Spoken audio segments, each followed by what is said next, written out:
5 Go Adventuring Again by Enid Blyton. Read by Jan Francis. Chapter 1. Christmas Holidays. It was the last week of the Christmas term, and all the girls at Gayland's school were looking forward to the Christmas holidays. Anne sat down at the breakfast table and picked up a letter addressed to her. "Hello, look at this," she said to her cousin Georgina, who was sitting beside her. "A letter from Daddy, and I only had one from him and Mummy yesterday." "I hope it's not bad news," said George. She would not allow anyone to call her Georgina, and now even the mistresses called her George. She really was very like a boy, with her short curly hair and her boyish ways. She looked anxiously at Anne as her cousin read the letter. "Oh, George, we can't go home for the holidays," said Anne with tears in her eyes. "Mummy's got scarlet fever and Daddy is in quarantine for it, so they can't have us back. Isn't it just too bad?" "Oh, I am sorry," said George. She was just as disappointed for herself as for Anne, because Anne's mother had invited George and her dog Timothy to stay for the Christmas holidays with them. She had been promised many things she had never seen before: the pantomime and the circus, and a big party with a fine Christmas tree. Now it wouldn't happen. "Whatever will the 2 boys say?" said Anne, thinking of Julian and Dick, her 2 brothers. "They won't be able to go home either." "Well, what are you going to do for the holidays then?" asked George. "Won't you come and stay at Kieran Cottage with me? I'm sure my mother would love to have you again. We had such fun when you came to stay for the summer holes." "Wait a minute, let me finish the letter and see what Daddy says," said Anne, picking up the note again. "Oh, poor Mummy. I do hope she isn't feeling very ill." She read a few more lines and then gave such a delighted exclamation that George and the other girls waited impatiently for her to explain. "George, we are to come to you again, but, oh, blow, blow, blow. We've got to have a tutor for the halls, partly to look after us so that your mother doesn't have too much bother with us, and partly because both Julian and Dick have been ill with flu twice this term and have got behind in their work." "A tutor? How sickening! That means I'll have to do lessons too, I'll bet," said George in dismay. "When my mother and father see my report, I guess they'll find out how little I know. After all, this is the first time I've ever been to a proper school, and there are heaps of things I don't know." "Oh, what horrid holes there'll be if we have a tutor running after us all the time," said Anne gloomily. "I expect I'll have quite a good report because I've done well in the exams, but it won't be any fun for me not doing lessons with you 3 in the halls.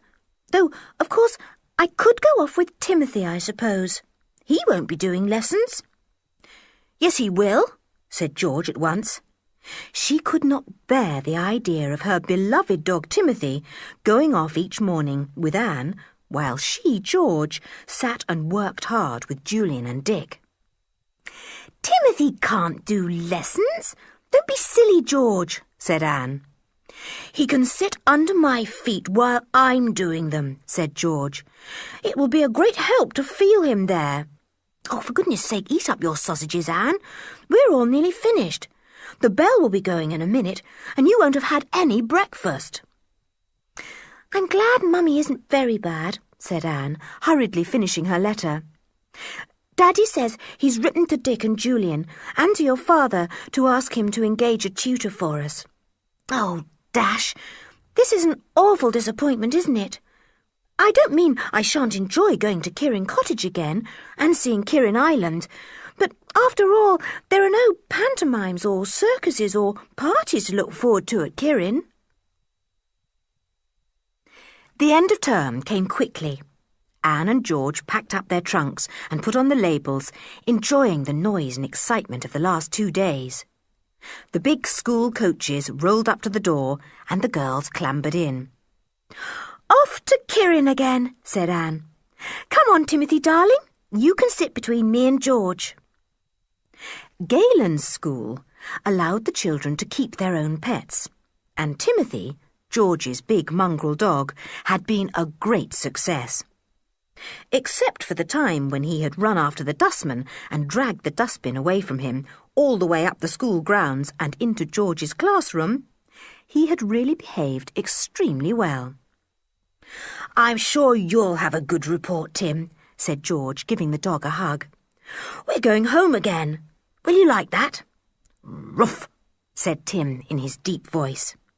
He stood up, wagging his tail, and there was a squeal from the seat behind.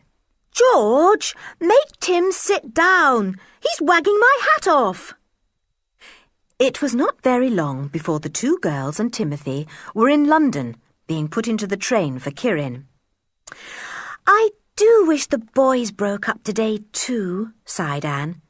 "Then we could all have gone down to Kirin together. That would have been fun." Julian and Dick broke up the next day and were to join the girls then at Kirin Cottage. Anne was very much looking forward to seeing them again. A term was a long time to be away from one another. She had been glad to have her cousin George with her. The three of them had stayed with George in the summer and had had some exciting adventures together on the little island off the coast. An old castle stood on the island, and in the dungeons the children had made all kinds of wonderful discoveries. "It will be lovely to go across to Kirin Island again, George," said Anne, as the train sped off towards the west. "We shan't be able to," said George. "The sea is terribly rough round the island in the winter. It would be too dangerous to try and row there." "Oh, what a pity," said Anne, disappointed. "I was looking forward to some more adventures there." "There won't be any adventures at Kirin in the winter," said George. "It's cold down there, and when it snows, we sometimes get frozen up completely. Can't even walk to the village because the sea wind blows the snowdrifts so high." "Ooh, that sounds rather exciting," said Anne. "Well, it isn't really," said George. "It's awfully boring. Nothing to do but sit at home all day, or turn out with a spade and dig the snow away." It was a long time before the train reached the little station that served Kirin. But at last it was there, pulling in slowly and stopping at the tiny platform. The two girls jumped out eagerly and looked to see if anyone had met them. Yes, there was George's mother. "Hello, George, darling." "Hello, Anne," said George's mother, and gave both children a hug. "Anne, I'm so sorry about your mother, but she's getting on all right, you'll be glad to know." "Oh, good," said Anne. "It's nice of you to have us, Aunt Fanny. We'll try and be good. Oh, what about Uncle Quentin?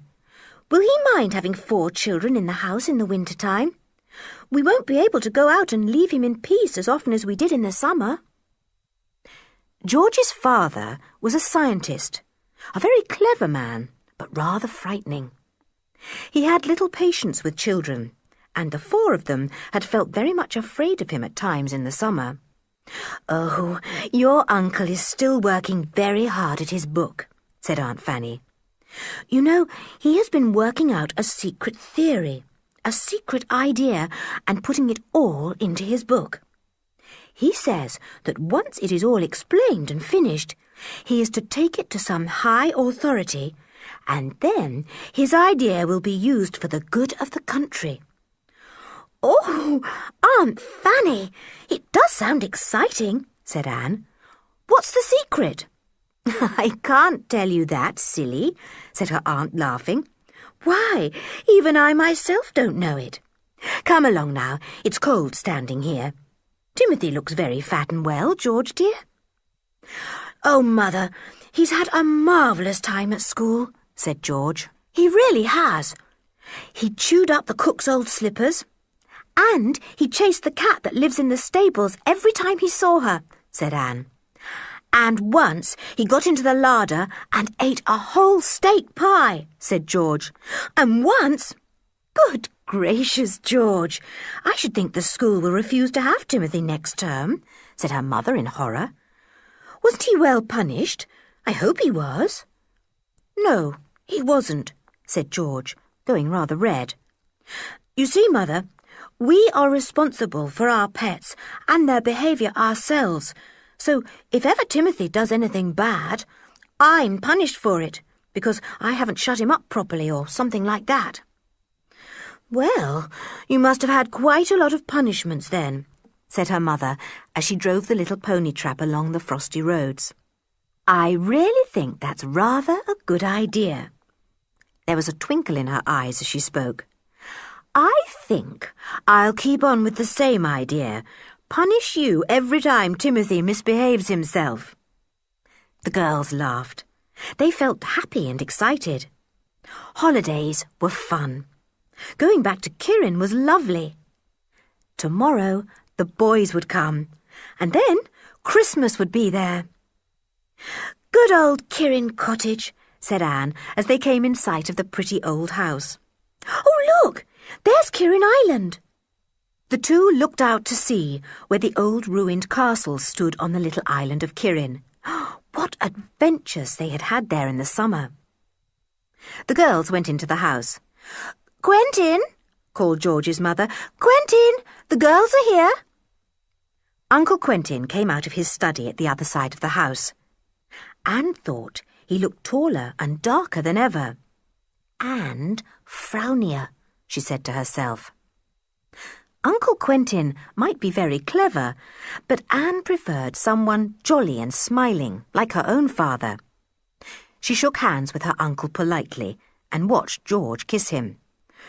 "Well," said Uncle Quentin to Anne, "I hear I've got to get a tutor for you, at least for the two boys. My word, you will have to behave yourself with a tutor, I can tell you." This was meant to be a joke, but it didn't sound very nice to Anne and George. People you had to behave well with were usually very strict and tiresome. Both girls were glad when George's father had gone back into his study.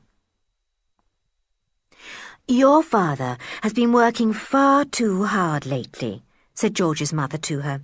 "He is tired out. Thank goodness his book is nearly finished. He had hoped to finish it by Christmas so that he could join in the fun and games, but now he says he can't." "What a pity," said Anne politely, though secretly she thought it was a good thing. It wouldn't be much fun having Uncle Quentin to play charades and things like that. "Oh, Aunt Fanny, I'm so looking forward to seeing Julian and Dick. And won't they be pleased to see Tim and George? Aunt Fanny, nobody calls George Georgina at school, not even our form mistress.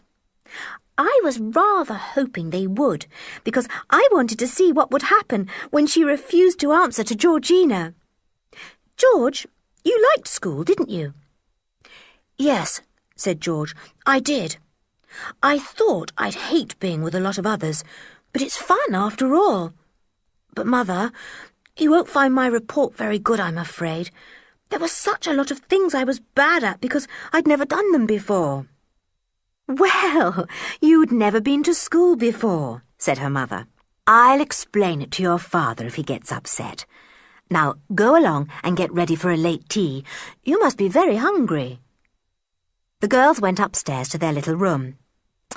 "I'm glad I'm not spending my holes by myself," said George. "I've had much more fun since I've known you and the boys. Hey, Timothy, where have you gone?" "He's gone to smell all round the house to make sure it's his proper home," said Anne with a giggle. "He wants to know if the kitchen smells the same, and the bathroom, and his basket. It must be just as exciting for him to come home for the holidays as it is for us." Anne was right. Timothy was thrilled to be back again. He ran round George's mother, sniffing at her legs in friendliness, pleased to see her again. He ran into the kitchen, but soon came out again because someone new was there. Joanna the cook, a fat, panting person who eyed him with suspicion. "You can come into this kitchen once a day for your dinner," said Joanna, "and that's all. I'm not having meat and sausages and chicken disappearing under my nose if I can help it. I know what dogs are, I do." Timothy ran into the scullery and sniffed round there. He ran into the dining room and the sitting room, and was pleased to find they had the same old smell. He put his nose to the door of the study where George's father worked and sniffed very cautiously. He didn't mean to go in. Timothy was just as wary of George's father as the others were. He ran upstairs to the girls' bedroom again. Where was his basket? Ah, there it was, by the window seat. Good. That meant he was to sleep in the girls' bedroom once more. He curled himself up in his basket and thumped loudly with his tail. "Glad to be back," said his tail. "Glad to be back." Chapter 2. All Together Again. The next day, the boys came back. Anne and George went to meet them with Timothy. George drove the pony trap, and Tim sat beside her. Anne could hardly wait for the train to stop at the station. She ran along the platform, looking for Julian and Dick in the carriages that passed. Then she saw them. They were looking out of a window at the back of the train, waving and yelling. "Anne! Anne! Here we are! Hello, George! Oh, there's Timothy!" "Julian! Dick!" yelled Anne. Timothy began to bark and leap about. It was most exciting. "Oh, Julian, it's lovely to see you both again," cried Anne, giving her two brothers a hug each. Timothy leapt up and licked them both. He was beside himself with joy. Now he had all the children around him that he loved. The three children and the dog stood happily together, all talking at once, while the porter got the luggage out of the train. Anne suddenly remembered George. She looked round her. She was nowhere to be seen, although she had come onto the station platform with Anne. "Where's old George?" said Julian. "I saw her here when I waved out of the window." "She must have gone back to the pony trap," said Anne. "Tell the porter to bring your trunks out to the trap, Julian. Come along. We'll go and find George." George was standing by the pony, holding his head. She looked rather gloomy, Anne thought. The boys went up to her. "Hello, George, old thing," cried Julian, and gave her a hug. Dick did the same.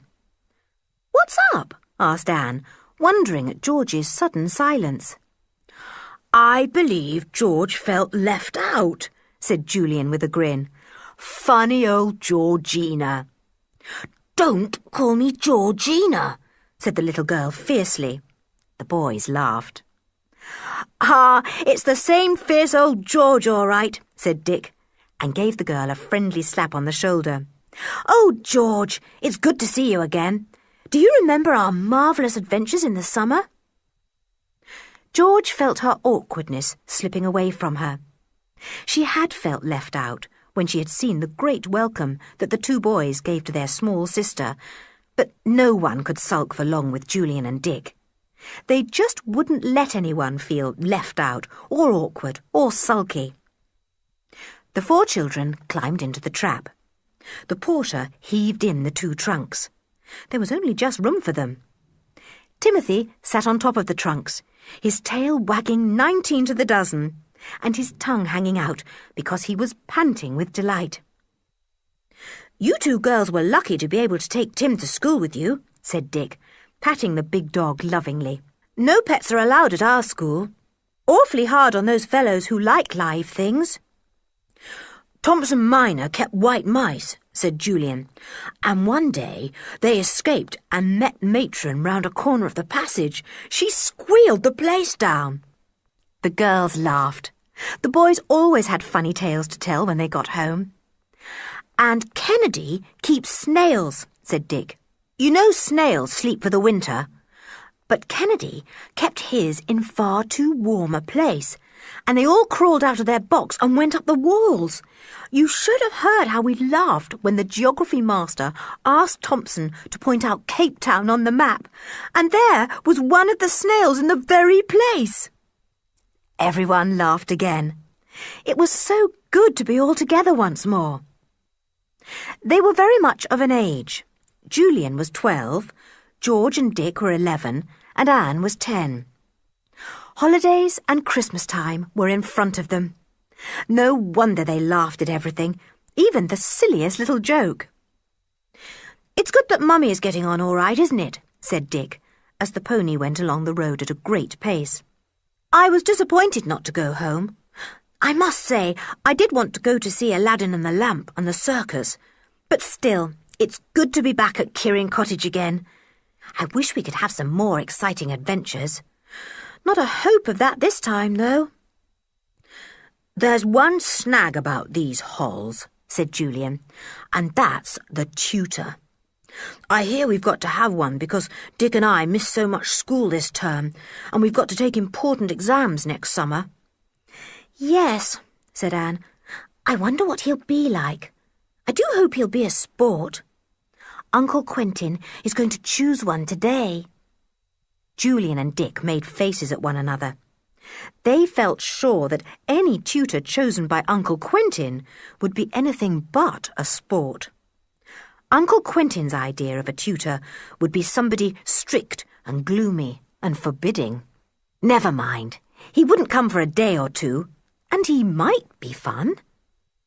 The boys cheered up and pulled Timothy's thick coat. The dog pretended to growl and bite. He wasn't worried about tutors. Lucky Timothy. They all arrived at Kirin Cottage. The boys were really pleased to see their aunt, and rather relieved when she said that their uncle had not yet come back. "He's gone to see 2 or 3 men who have answered the advertisement for a tutor," she said. "It won't be long before he's back." "Mother, I haven't got to do lessons in the halls too, have I?" asked George.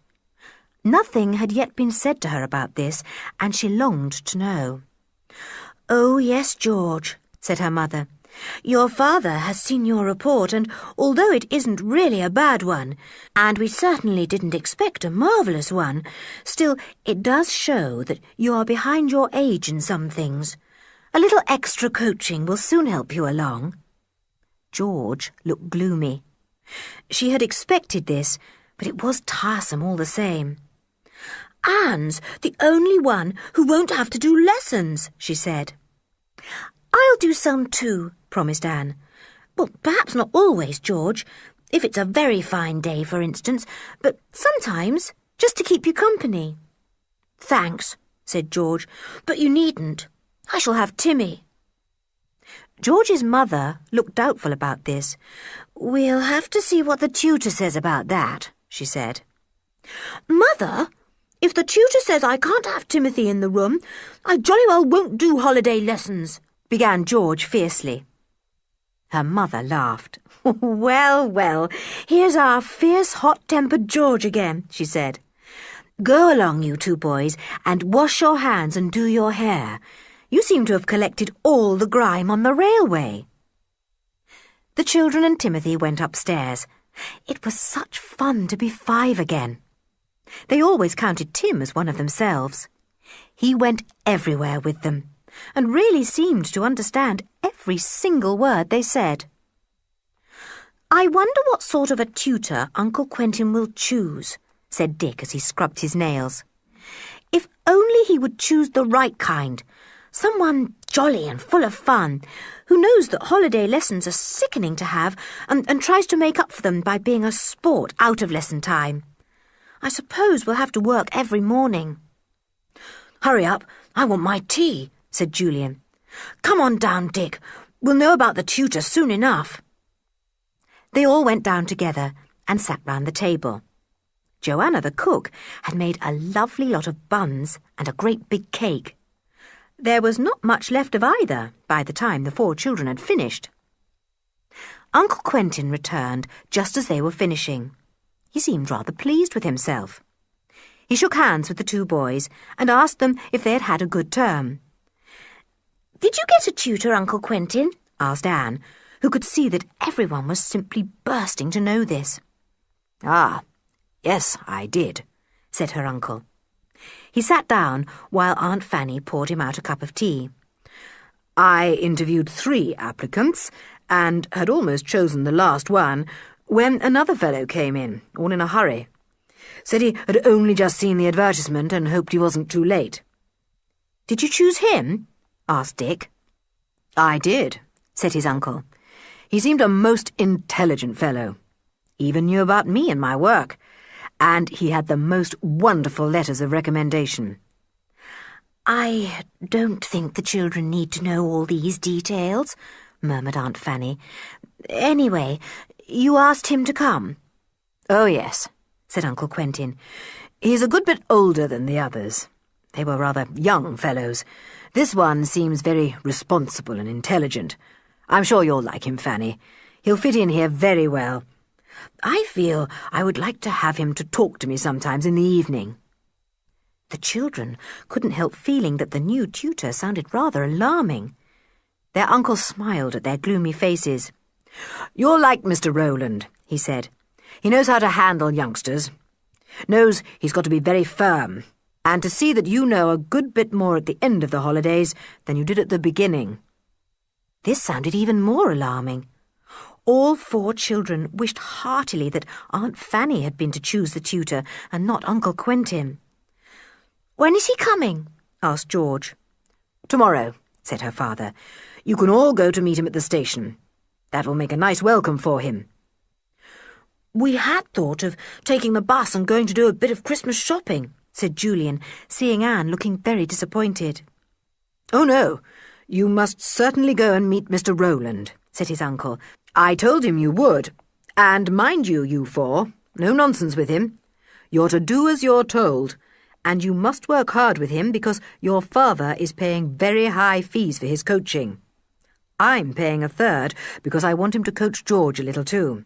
So, George, you must do your best." "I'll try," said George. "If he's nice, I'll do my very best." "You'll do your best whether you think him nice or not," said her father, frowning. "He will arrive by the 10:30 train. Be sure to be there in time." "I do hope he won't be too strict," said Dick that evening, when the 5 of them were alone for a minute or two. "It's going to spoil the holes if we have someone down on us all the time. And I do hope he'll like Timothy." George looked up at once. "Like Timothy?" she said. "Of course he'll like Timothy. How couldn't he?" "Well, your father didn't like Timothy very much last summer," said Dick. "I don't see how anyone could dislike darling Tim. But there are people who don't like dogs, you know, George." "If Mr. Rowland doesn't like Timothy, I'll not do a single thing for him," said George. "Not one single thing."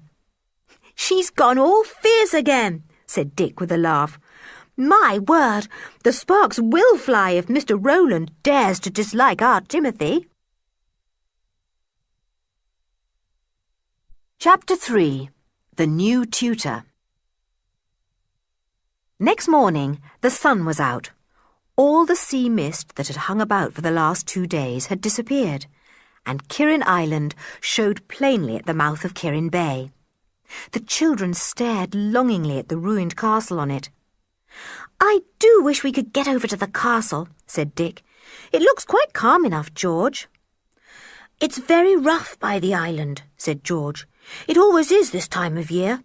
I know Mother wouldn't let us go." "It's a lovely island, and it's all our own," said Anne. "You said you would share it with us for ever and ever, didn't you, George?" "Yes, I did," said George, "and so I will, dungeons and all. Come on, we must get the trap out. We shall be late meeting the train if we stand here all day looking at the island." They got the pony and trap and set off down the hard lanes. Kirin Island disappeared behind the cliffs as they turned inland to the station. "Did all this land round about belong to your family once upon a time?" asked Julian. "Yes, all of it," said George. Now we don't own anything except Kirin Island, our own house, and that farm away over there, Kirin Farm." She pointed with her whip.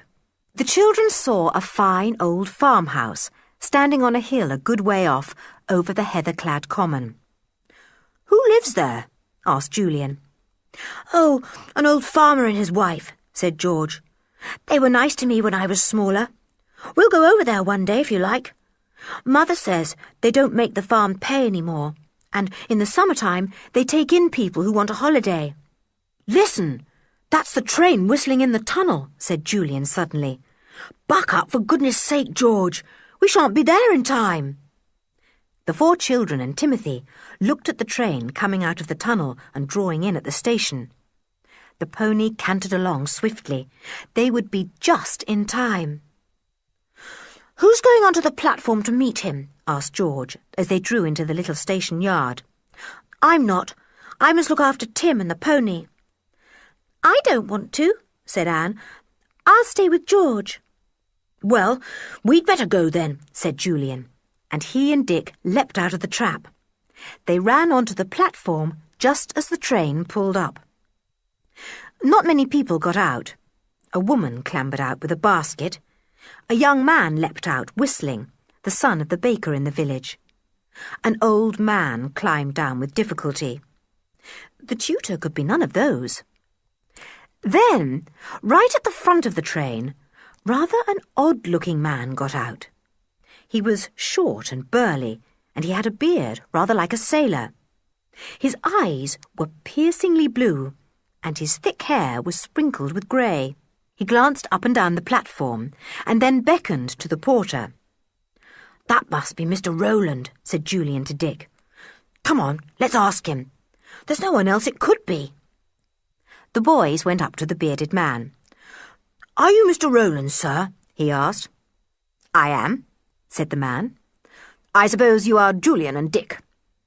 "Yes, sir," answered the boys together. "We brought the pony trap for your luggage." "Oh, fine," said Mr. Rowland. His bright blue eyes looked the boys up and down, and he smiled. Julian and Dick liked him. He seemed sensible and jolly. "Are the other 2 here as well?" said Mr. Rowland, walking down the platform with the porter trailing behind with his luggage. "Yes, George and Anne are outside with the trap," said Julian. "George and Anne," said Mr. Rowland in a puzzled voice. "I thought the others were girls. I didn't know there was a 3rd boy." "Oh, George is a girl," said Dick with a laugh. "Her real name is Georgina." "And a very nice name too," said Mr. Rowland. "George doesn't think so," said Julian.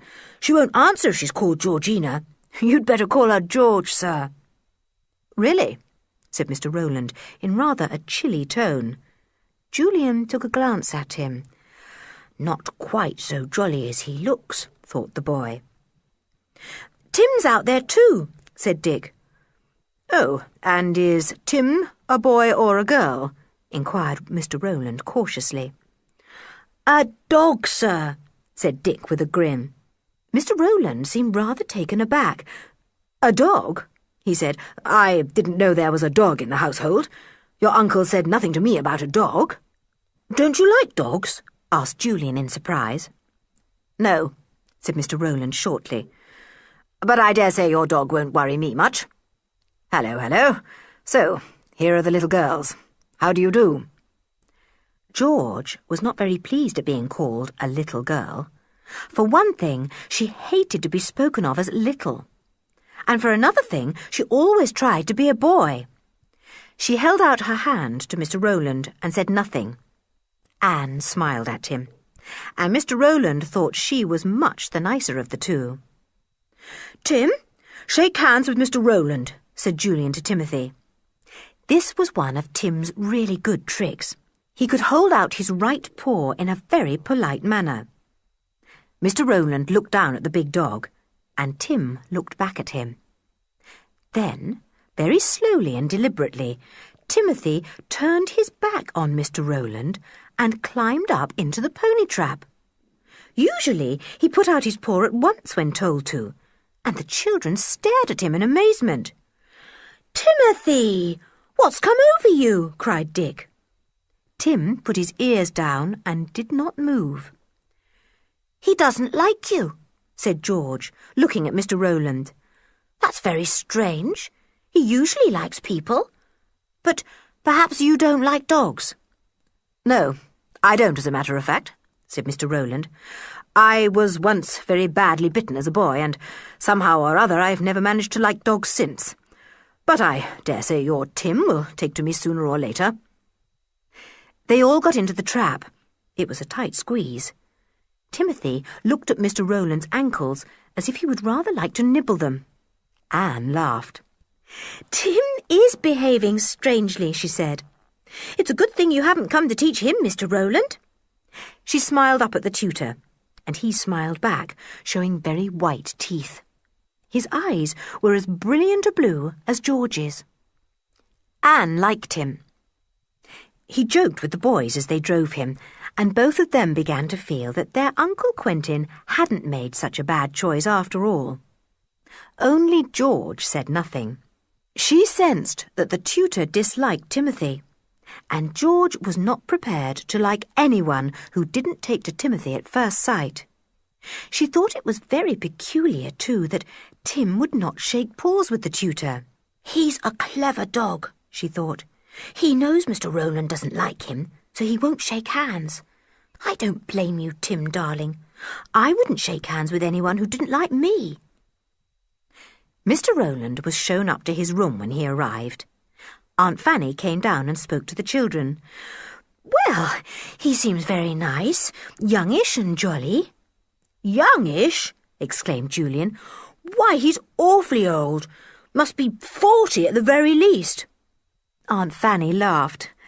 "Does he seem so old to you?" she said. "Well, old or not, he'll be quite nice to you, I'm sure." "Aunt Fanny, we shan't begin lessons until after Christmas, shall we?" asked Julian anxiously. "Oh, of course you will," said his aunt. "It is almost a week till Christmas, and you don't suppose we have asked Mr. Rowland to come and do nothing till Christmas is over, do you?" The children groaned. "We wanted to do some Christmas shopping," said Anne. "Well, you can do that in the afternoon," said her aunt. "You will only do lessons in the morning for 3 hours. That won't hurt any of you." The new tutor came downstairs at that moment, and Aunt Fanny took him in to see Uncle Quentin. She came out after a while, looking very pleased. "Mr. Rowland will be nice company for your uncle," she said to Julian. "I think they will get on very well together. Mr. Rowland seems to understand quite a bit about your uncle's work." "Let's hope he spends most of his time with him then," said George in a low voice. "Come on out for a walk," said Dick. "It's so fine today. We shan't have lessons this morning, shall we, Aunt Fanny?" "Oh, no," said his aunt. "You'll begin tomorrow. Go for a walk now, all of you. We shan't often get sunny days like this." "Let's go over to Kirin Farm," said Julian. "It looks such a nice place. Show us the way, George." "Right," said George. She whistled to Timothy, and he came bounding up. The 5 of them set off together, going down the lane and then onto a rough road over the common that led to the farm on the distant hill. It was lovely walking in the December sun. Their feet rang on the frosty path, and Tim's blunt claws made quite a noise as he pattered up and down, overjoyed at being with his 4 friends again. After a good long walk across the common, the children came to the farmhouse. It was built of white stone and stood strong and lovely on the hillside. George opened the farm gate and went into the farmyard. She kept her hand on Tim's collar, for there were 2 farm dogs somewhere about. Someone clattered round the barn nearby. It was an old man, and George hailed him loudly. "Hello, Mr. Sanders. How are you?" "Why, if it isn't Master George," said the old fellow with a grin. George grinned too. She loved being called Master instead of Miss. "These are my cousins," shouted George. She turned to the others. "He's deaf," she said. "You'll have to shout to make him hear." "I'm Julian," said Julian in a loud voice, and the others said their names too. The farmer beamed at them. "You come along in and see the missus," he said. "She'll be rare pleased to see you all. We've known Master George since she was a baby, and we knew her mother when she was a baby too, and we knew her granny as well." "You must be very, very old," said Anne. The farmer smiled down at her. "As old as my tongue and a little older than my teeth," he said, chuckling. "Come away in now." They all went into the big, warm farmhouse kitchen, where a little old woman, as lively as a bantam hen, was bustling about. She was just as pleased to see the 4 children as her husband was. "Well, there now," she said. "I haven't seen you for months, Master George. I did hear that you'd gone away to school." "Yes, I did," said George. "But I'm home for the holidays now. Does it matter if I let Timothy loose, Mrs. Sanders? I think he'll be friendly if your dogs are too." "Yes, you let him loose," said the old lady. "He'll have a fine time in the farmyard with Ben and Ricky. Now, what would you like to drink? Hot milk? Cocoa? Coffee? And I've some new shortbread baked yesterday. You shall have some of that." "Ah, my wife's very busy this week, cooking up all sorts of things," said the old farmer as his wife bustled off to the larder. "We've company this Christmas." "Have you?" said George, surprised, for she knew that the old pair had never had any children of their own. "Who is coming? Anyone I know?" "2 artists from London town," said the old farmer. "Wrote and asked us to take them for 3 weeks over Christmas, and offered us good money too, so my old wife's as busy as a bee."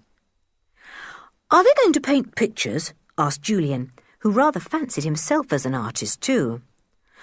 "I wonder if I could come and talk to them some day. I'm rather good at pictures myself. They might give me a few hints." "You come along whenever you like," said old Mrs. Sanders, making cocoa in a big jug. She set out a plate of the most delicious-looking shortbreads, and the children ate them hungrily. "I should think the 2 artists will be rather lonely down here in the depths of the country at Christmas time," said George. "Do they know anyone?" "They say they don't know a soul," said Mrs. Sanders. "But there, artists can be peculiar folk. I've had some here before. They seem to like mooning about all alone. These 2 will be happy enough, I'll be bound." "They should be, with all the good things you're cooking up for them," said her old husband. "Well, I must be out after the sheep. Good day to you, youngsters. Come again and see us sometime." He went out. Old Mrs. Sanders chatted on to the children as she bustled about the big kitchen. Timothy ran in and settled down on the rug by the fire. He suddenly saw a tabby cat slinking along by the wall, all her hairs on end with fear of the strange dog. He gave a delighted woof and sprang at the cat. She fled out of the kitchen into the old panelled hall. Tim flew after her, taking no notice at all of George's stern shout. The cat tried to leap on top of an old grandfather clock in the hall. With a joyous bark, Tim sprang too. He flung himself against a polished panel, and then a most extraordinary thing happened. The panel disappeared, and a dark hole showed in the old wall. George, who had followed Tim out into the hall, gave a loud cry of surprise. "Look, Mrs. Sanders! Come and look!" Chapter 4. An Exciting Discovery. Old Mrs. Sanders and the other 3 children rushed out into the hall when they heard George's shout. "What's up?" cried Julian. "What's happened?" "Tim sprang at the cat, missed her, and fell hard against the panelled wall," said George. "And the panel moved. And look, there's a hole in the wall." "It's a secret panel," cried Dick in excitement, peering into the hole. "Golly, did you know there was one here, Mrs. Sanders?" "Oh, yes," said the old lady. "This house is full of funny things like that. I'm very careful when I polish that panel, because if I rub too hard in the top corner, it always slides back." "What's behind the panel?" asked Julian. The hole was only about the width of his head, and when he stuck his head inside, he could see only darkness. The wall itself was about 8 inches behind the panelling and was of stone. "Get a candle! Do get a candle!" said Anne, thrilled. "You haven't got a torch, have you, Mrs. Saunders?" "No," said the old woman, "but you can get a candle if you like. There's one on the kitchen mantelpiece." Anne shot off to get it. Julian lit it and put it into the hole behind the panel. The others pushed against him to try and peep inside. "Don't," said Julian impatiently. "Wait your turn, sillies. Let me have a look." He had a good look, but there didn't really seem anything to see. It was all darkness behind and stone wall.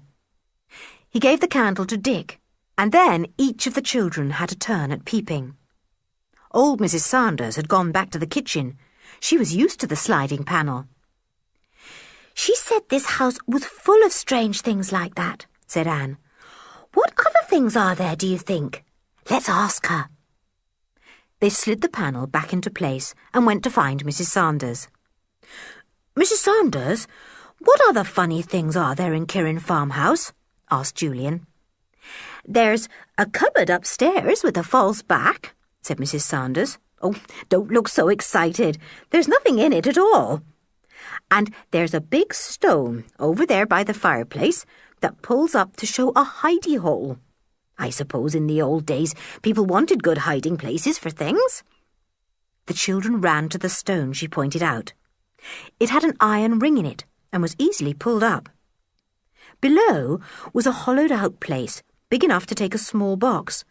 It was empty now, but all the same, it looked exciting. "Where's the cupboard?" asked Julian. "My old legs are too tired to go traipsing upstairs this morning," said the farmer's wife, "but you can go yourselves. Up the stairs, turn to the right, and go into the second door you see.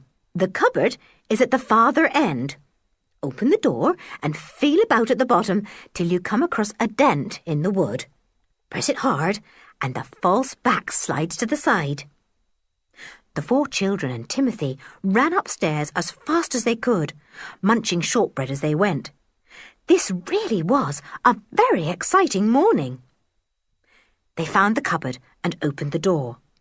All 4 went down on hands and knees to press round the bottom of the cupboard to find the dented place. Anne found it. "I've got it!" she cried. She pressed hard, but her little fingers were not strong enough to work the mechanism of the sliding back. Julian had to help her. There was a creaking noise, and the children saw the false back of the cupboard sliding sideways. A big space showed behind, large enough to take a fairly thin man. "A jolly good hiding place," said Julian. "Anyone could hide there, and no one would ever know." "I'll get in, and you shut me up," said Dick. "It would be exciting." He got into the space. Julian slid the back across, and Dick could no longer be seen. "Bit of a tight fit," he called, "and awfully dark. Let me out again." The children all took turns at going into the space behind the back of the cupboard and being shut up. Anne didn't like it very much. They went down to the warm kitchen again. "It's a most exciting cupboard, Mrs. Saunders," said Julian. "I do wish we lived in a house like this, full of secrets." "Can we come and play in that cupboard again?" asked George. "No, I'm afraid you can't, George," said Mrs. Saunders. "That room where the cupboard is one the 2 gentlemen are going to have." "Oh," said Julian, disappointed. "Shall you tell them about the sliding back, Mrs. Saunders?" "I don't expect so," said the old lady. "It's only you children that get excited about things like that, bless you. 2 gentlemen wouldn't think twice about it." "How funny grown-ups are," said Anne, puzzled. "I'm quite certain I shall be thrilled to see a sliding panel or a trap-door, even when I'm 100. "Same here," said Dick. "Could I just go and look into the sliding panel in the hall once more, Mrs. Saunders? I'll take the candle." Dick never knew why he suddenly wanted to have another look. It was just an idea he had. The others didn't bother to go with him, for there really was nothing to see behind the panelling except the old stone wall. Dick took the candle and went into the hall. He pressed on the panel at the top and it slid back. He put the candle inside and had another good look. There was nothing at all to be seen. Dick took out his head and put in his arm, stretching along the wall as far as his hand would reach. He was just about to take it back when his fingers found a hole in the wall. "Funny," said Dick. "Why should there be a hole in the stone wall just there?" He stuck in his finger and thumb and worked them about. He felt a little ridge inside the wall, rather like a bird's perch, and was able to get hold of it. He wriggled his fingers about the perch, but nothing happened. Then he got a good hold and pulled. The stone came right out. Dick was so surprised that he let go the heavy stone, and it fell to the ground behind the panelling with a crash. The noise brought the others out into the hall. "Whatever are you doing, Dick?" said Julian. "Have you broken something?" "No," said Dick, his face reddening with excitement. "I say, I put my hand in here and found a hole in one of the stones the wall is made of, and I got hold of a sort of ridge with my finger and thumb and pulled.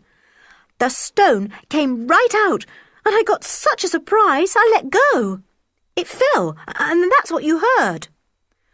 "Golly," said Julian, trying to push Dick away from the open panel. "Let me see." "No, Julian," said Dick, pushing him away. "This is my discovery. Wait till I see if I can feel anything in the hole. It's difficult to get at." The others waited impatiently. Julian could hardly prevent himself from pushing Dick right away. Dick put his arm in as far as he could and curved his hand round to get into the space behind where the stone had been. His fingers felt about, and he closed them round something that felt like a book. Cautiously and carefully, he brought it out. "An old book," he said. "What's in it?" cried Anne. They turned the pages carefully.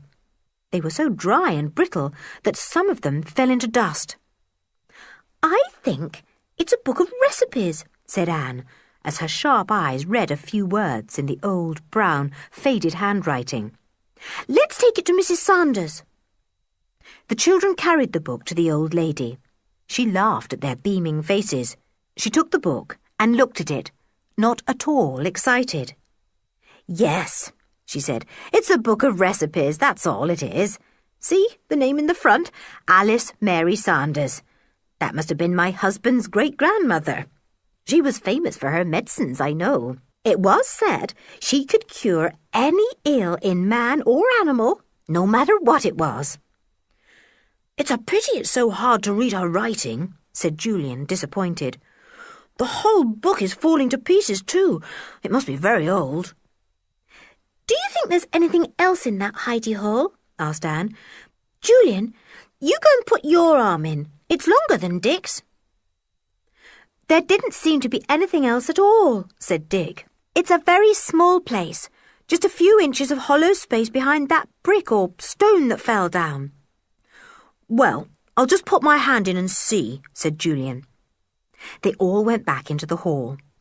Julian put his arm into the open panel and slid it along the wall to where the stone had fallen out.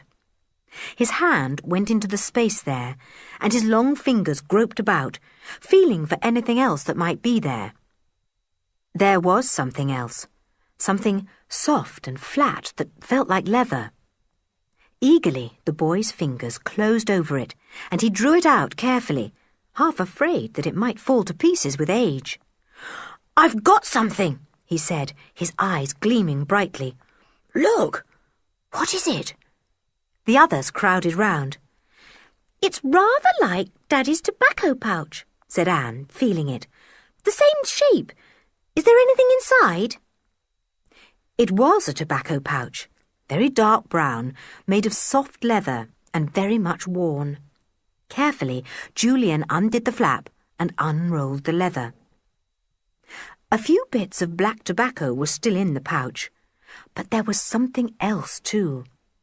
Tightly rolled up in the last bit of pouch was a piece of linen. Julian took it out and unrolled it. He put it flat on the hall table. The children stared at it. There were marks and signs on the linen, done in black ink, that had hardly faded, but the four of them could not make head or tail of the marks. "It's not a map," said Julian. "It seems a sort of code or something. I do wonder what it means. I wish we could make it out. It must be some sort of secret." The children stared at the piece of linen, very thrilled. It was so old and contained some kind of secret. Whatever could it be? They ran to show it to Mrs. Sanders. She was studying the old recipe book, and her face glowed with pleasure as she raised it to look at the excited children. "This book's a wonder," she said. "I can hardly read the writing, but here's a recipe for backache. I shall try it myself. My back aches so much at the end of the day. Now, you listen." But the children didn't want to listen to recipes for backache. They pushed the piece of linen onto Mrs. Sanders' lap. "Look, what about this, Mrs. Sanders? Do you know? We found it in a kind of tobacco pouch in that place behind the panel." Mrs. Sanders took off her glasses, polished them, and put them on again. She looked carefully at the piece of linen with its strange marks. She shook her head. "No, this doesn't make any sense to me. And what's this now? It looks like an old tobacco pouch. Oh, my John would like that, I guess. He's got such an old one that it won't hold his tobacco any more. This is old too, but there's a lot of wear in it yet." "Mrs. Sanders, do you want this piece of linen too?" asked Julian anxiously. He was longing to take it home and study it. He felt certain there was some kind of exciting secret hidden there, and he could not bear the thought of leaving it with Mrs. Sanders. "You take it, Julian, if you want it," said Mrs. Sanders with a laugh. "I'll keep the recipes for myself, and John shall have the pouch. You can have the old rag if you want it, though it beats me why you think it's so fascinating. Ah, here's John." She raised her voice and shouted to the deaf old man.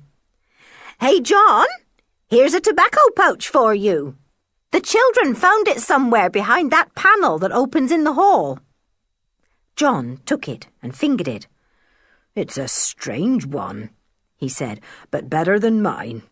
Well, youngsters, I don't want to hurry you, but it's 1 o'clock now, and you better be going if it's near your dinner time." "Gracious," said Julian, "we shall be late. Goodbye, Mrs. Sanders, and thanks awfully for the shortbread and this old rag. We'll try our best to make out what's on it and tell you. Hurry, everyone. Where's Tim? Oh, come on, Timothy. We're late." End of Disc 1. Disc 3. Chapter 10. A shock for George and Tim. Next morning there were lessons again, and no Timothy under the table. George felt very much inclined to refuse to work, but what would be the good of that? Grown-ups were so powerful and could dole out all kinds of punishments. She didn't care how much she was punished herself, but she couldn't bear to think that Timothy might have to share in the punishments too. So, pale and sullen, the little girl sat down at the table with the others. Anne was eager to join in the lessons. In fact, she was eager to do anything to please Mr. Rowland, because he had given her the fairy doll from the top of the Christmas tree. Anne thought it was the prettiest doll she had ever seen. George had scowled at the doll when Anne showed it to her. She didn't like dolls, and she certainly wasn't going to like one that Mr. Rowland had chosen and given to Anne. But Anne loved it, and had made up her mind to do lessons with the others and work as well as she could. George did as little as she could without getting into trouble. Mr. Rowland took no interest in her or in her work. He praised the others and took a lot of trouble to show Julian something he found difficult. The children heard Tim whining outside as they worked. This troubled them very much, for Timothy was such a companion and so dear to them all.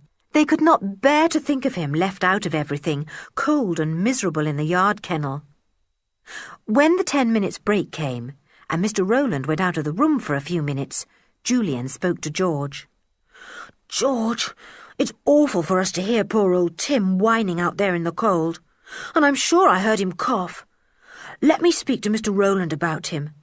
You must feel simply dreadful knowing that Tim is out there." "I thought I heard him cough too," said George, looking worried. "I hope he won't get a cold. He simply doesn't understand why I have to put him there. He thinks I'm terribly unkind." The little girl turned her head away, afraid that tears might come into her eyes. She always boasted that she never cried, but it was very difficult to keep the tears away when she thought of Timothy out there in the cold. Dick took her arm. "Listen, George, you just hate Mr. Rowland, and I suppose you can't help it. But we can none of us bear Timothy being out there all alone, and it looks like snow today, which would be awful for him. Could you be awfully, awfully good today and forget your dislike so that when your father asks Mr. Rowland for your report, he can say you were very good, and then we'll ask Mr. Rowland if he wouldn't let Timmy come back into the house. See?" Timothy coughed again out in the yard, and George's heart went cold.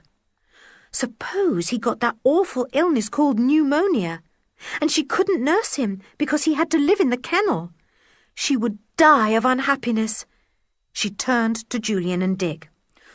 "All right," she said, "I do hate Mr. Rowland, but I love Timothy more than I hate the tutor, so for Tim's sake I'll pretend to be good and sweet and hard-working, and then you can beg him to let Timothy come back."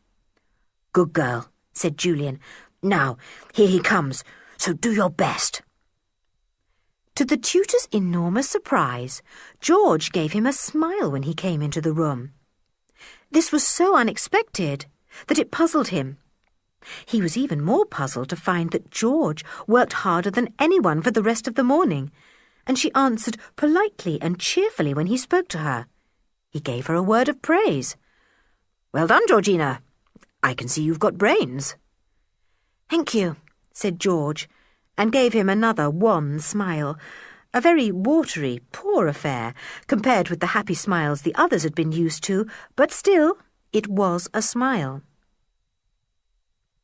At dinner-time, George looked after Mr. Rowland most politely, passed him the salt, offered him more bread, got up to fill his glass when it was empty. The others looked at her in admiration. George had plenty of pluck. She must be finding it very difficult to behave as if Mr. Rowland was a great friend when she really disliked him so much. Mr. Rowland seemed very pleased and appeared to be quite willing to respond to George's friendliness. He made a little joke with her and offered to lend her a book he had about a dog. George's mother was delighted to find that her difficult daughter seemed to be turning over a new leaf. Altogether, things were very much happier that day. "George, you go out of the room before your father comes in to ask Mr. Rowland about your behaviour tonight," said Julian. "Then, when the tutor gives you a splendid report, we will all ask if Timothy can come back. It will be easier if you are not there." "All right," said George. She was longing for this difficult day to be over. It was very hard for her to pretend to be friendly when she was not. She could never, never do it, if it wasn't for Timothy's sake. George disappeared out of the room just before 6 o'clock, when she heard her father coming. He walked into the room and nodded to Mr. Rowland. "Well, have your pupils worked well today?" he asked. "Very well indeed," said Mr. Rowland. "Julian has really mastered something he didn't understand today. Dick has done well in Latin. Anne has written out a French exercise without a single mistake." "And what about George?" asked Uncle Quentin. "I was coming to Georgina," said Mr. Rowland, looking round and seeing that she was gone. "She has worked better than anyone else today. I am really pleased with her. She has tried hard, and she has really been polite and friendly. I feel she is trying to turn over a new leaf." "She's been a brick today," said Julian warmly. "Uncle Quentin, she has tried awfully hard. She really has. And, you know, she's terribly unhappy." "Why?" asked Uncle Quentin in surprise. "Because of Timothy," said Julian. "He's out in the cold, you see, and he's got a dreadful cough." "Oh, Uncle Quentin, please do let poor Timmy come indoors," begged Anne. "Yes, please do," said Dick. "Not only for George's sake, because she loves him so, but for us too. We hate to hear him whining outside. And George does deserve a reward, Uncle. She's been marvellous today." "Well," said Uncle Quentin, looking doubtfully at the 3 eager faces before him, "well, I hardly know what to say. If George is going to be sensible and the weather gets colder, well—" He looked at Mr. Rowland, expecting him to say something in favour of Timothy. But the tutor said nothing. He looked annoyed. "What do you think, Mr. Rowland?" asked Uncle Quentin. "I think you should keep to what you said and let the dog stay outside," said the tutor. "George is spoilt and needs firm handling. You should really keep to your decision about the dog. There is no reason to give way about it just because she tried to be good for once." The 3 children stared at Mr. Rowland in surprise and dismay. It had never entered their heads that he would not back them up. "Oh, Mr. Rowland, you are horrid," cried Anne. "Oh, do say you'll have Timothy back." The tutor did not look at Anne. He pursed up his mouth beneath its thick moustache and looked straight at Uncle Quentin. "Well," said Uncle Quentin, perhaps we had better see how George behaves for a whole week. After all, just one day isn't much." The children stared at him in disgust. They thought he was weak and unkind. Mr. Rowland nodded his head. "Yes," he said, "a week will be a better test. If Georgina behaves well for a whole week, we'll have another word about the dog. But at present, I feel it would be better to keep him outside." "Very well," said Uncle Quentin, and went out of the room. He paused to look back. "Come along into my study sometime," he said. "I've got a bit further with my formula. It's at a very interesting stage." The 3 children looked at one another, but said nothing. How mean of the tutor to stop Uncle Quentin from having Timothy indoors again. They all felt disappointed in him. The tutor saw their faces. "I'm sorry to disappoint you," he said, "but I think if you'd been bitten by Timothy once, and snapped at all over when he got you on the floor, you would not be very keen on having him in either." He went out of the room. The children wondered what to say to George. She came in a moment later, her face eager, but when she saw the gloomy looks of the other 3, she stopped short. "Isn't Tim to come in?" she asked quickly. "What's happened? Tell me." They told her. The little girl's face grew dark and angry when she heard how the tutor had put his foot down about Timothy, even when her father had himself suggested that the dog might come indoors. "Oh, what a beast he is!" she cried. "How I do hate him! I'll pay him back for this. I will! She rushed out of the room. They heard her fumbling in the hall, and then the front door banged. "She's gone out into the dark," said Julian. "I bet she's gone to Timmy. Poor old George. Now she'll be worse than ever." That night, George could not sleep. She lay and tossed in her bed, listening for Timothy. She heard him cough. She heard him whine. He was cold. She knew he was. She had put plenty of fresh straw into his kennel, and had turned it away from the cold north wind, but he must feel the bitter night terribly after sleeping for so long on her bed. Timothy gave such a hollow cough that George could bear it no longer. She simply must get up and go down to him. I shall bring him into the house for a little while and rub his chest with some of that stuff Mother uses for herself when she's got a cold on her chest, thought the girl. Perhaps that will do him good. She quickly put a few clothes on and crept downstairs. The whole house was quiet. She slipped out into the yard and undid Tim's chain. He was delighted to see her and licked her hands and face lovingly. Come along into the warm for a little while, whispered the little girl. I'll rub your poor chest with some oil I've got. Timmy pattered behind her into the house. She took him into the kitchen, but the fire was out and the room was cold. George went to look at the other rooms. There was quite a nice fire still in her father's study. She and Tim went in there. She did not put on the light because the firelight was fairly bright. She had with her the little bottle of oil from the bathroom cupboard. She put it down by the fire to warm. Then she rubbed the dog's hairy chest with the oil, hoping it would do him good. Don't cough now if you can help it, Tim, she whispered. If you do, someone may hear you. Lie down here by the fire, darling, and get nice and warm. Your cold will soon be better. Timothy lay down on the rug. He was glad to be out of his kennel and with his beloved mistress. He put his head on her knee. She stroked him and whispered to him. The firelight glinted on the curious instruments and glass tubes that stood around on shelves in her father's study.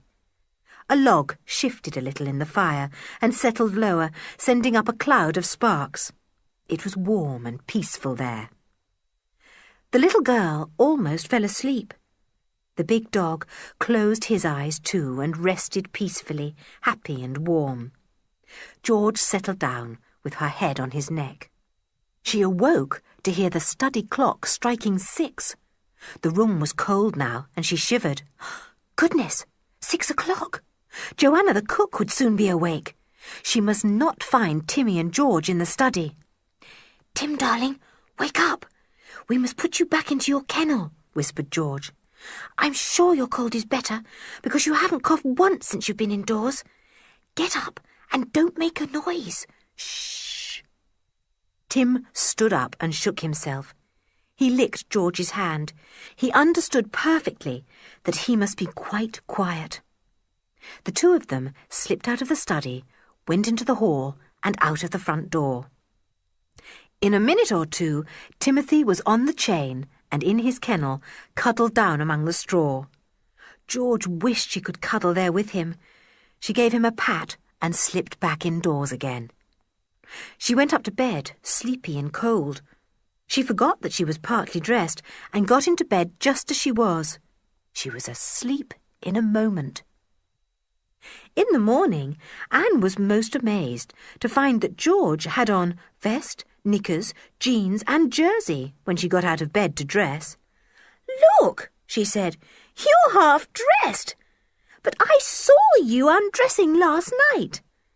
Be quiet, said George. I went down and let Tim in last night. We sat in front of the study fire and I rubbed him with oil. Now, don't you dare say a word to anyone. Promise? Anne promised, and she faithfully kept her word.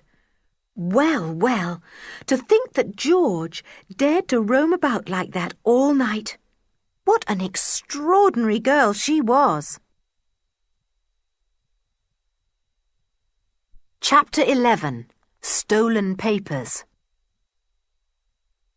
George, don't behave fiercely today, will you? Said Julian after breakfast. It won't do you or Timothy any good at all. Do you suppose I'm going to behave well when I know perfectly well that Mr. Rowland will never let me have Tim indoors all these holidays? Said George. Well, they said a week, said Dick. Can't you try for a week? No. At the end of a week, Mr. Rowland will say I must try for another week, said George. He's got a real dislike for poor Tim, and for me too. I'm not surprised at that, because I know that when I try to be horrid, I really am horrid. But he shouldn't hate poor Timmy. Oh, George, you'll spoil the whole holes if you're silly and keep getting into trouble, said Anne. Well, I'll spoil them then, said George, the sulky look coming back on her face. I don't see why you have to spoil them for us as well as for yourself, said Julian. They don't need to be spoilt for you, said George. You can have all the fun you want. Go for walks with your dear Mr. Rowland, play games with him in the evening, and laugh and talk as much as you like. You don't need to take any notice of me. You are a funny girl, George, said Julian with a sigh. We like you, and we hate you to be unhappy. So how can we have fun if we know you're miserable? And Timmy, too. Don't worry about me, said George, in rather a choky voice. I'm going out to Tim. I'm not coming into lessons today. George, but you must, said Dick and Julian together. There's no must about it, said George. I'm just not coming. I won't work with Mr. Rowland till he says I can have Timothy indoors again. But you know you can't do things like that. You'll be told off or something, said Dick. I shall run away if things get too bad, said George in a shaky voice. I shall run away with Tim. She went out of the room and shut the door with a bang. The others stared after her. What could you do with a person like George? Anyone could rule her with kindness and understanding, but as soon as she came up against anyone who disliked her, or whom she disliked, she shied away like a frightened horse, and kicked like a frightened horse too. Mr. Rowland came into the sitting-room, his books in his hand. He smiled at the three children. Well, all ready for me, I see. Where's Georgina? Nobody answered. Nobody was going to give George away. Don't you know where she is? Asked Mr. Rowland in surprise. He looked at Julian. No, sir, said Julian truthfully. I've no idea where she is. Well, perhaps she will come along in a few minutes, said Mr. Rowland.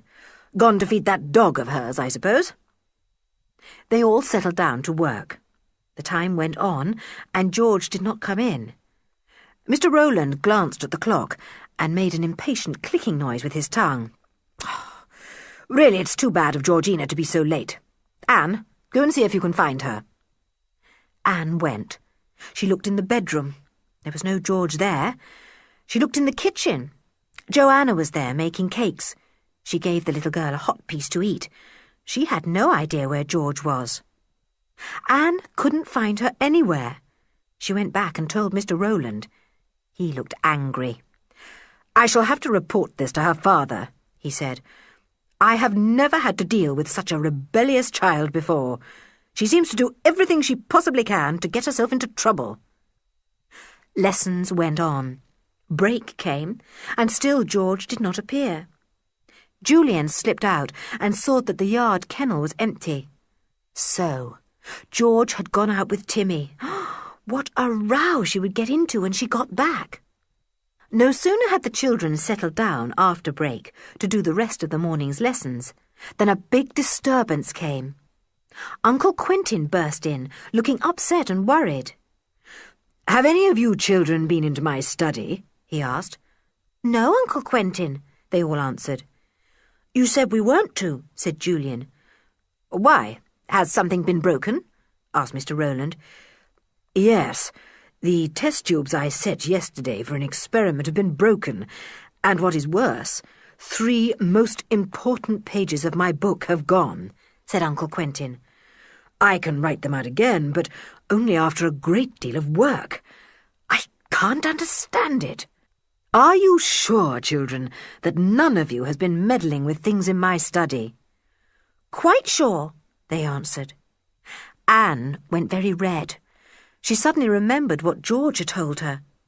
George said she had taken Timmy into Uncle Quentin's study last night and rubbed his chest with oil. But George couldn't possibly have broken the test tubes and taken pages from her father's book. Mr. Rowland noticed that Anne had gone red. Do you know anything about this, Anne? He asked.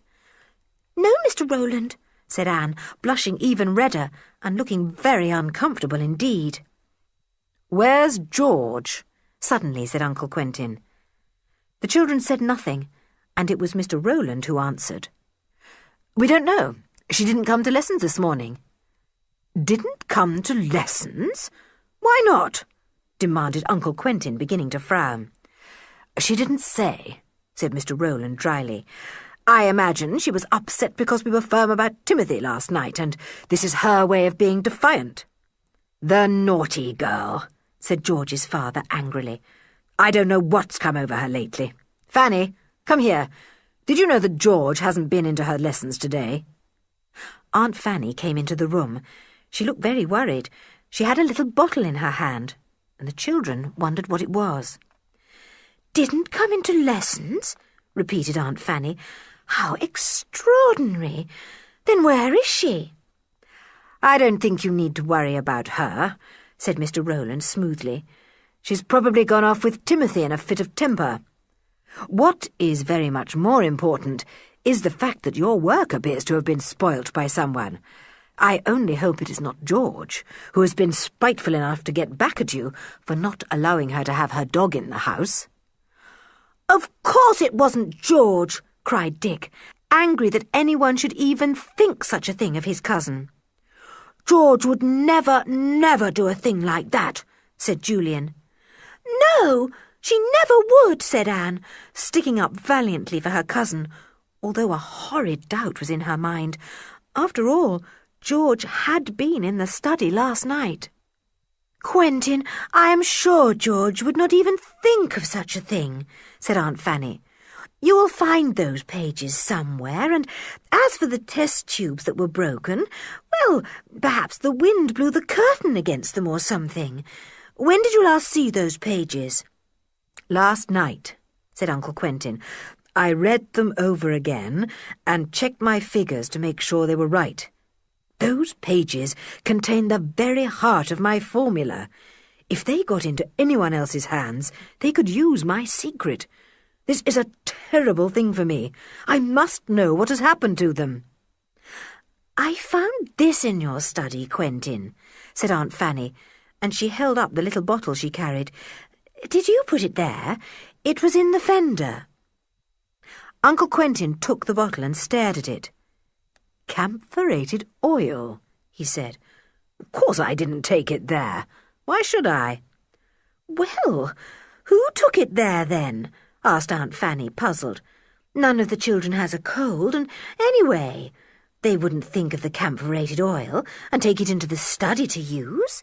It's most extraordinary.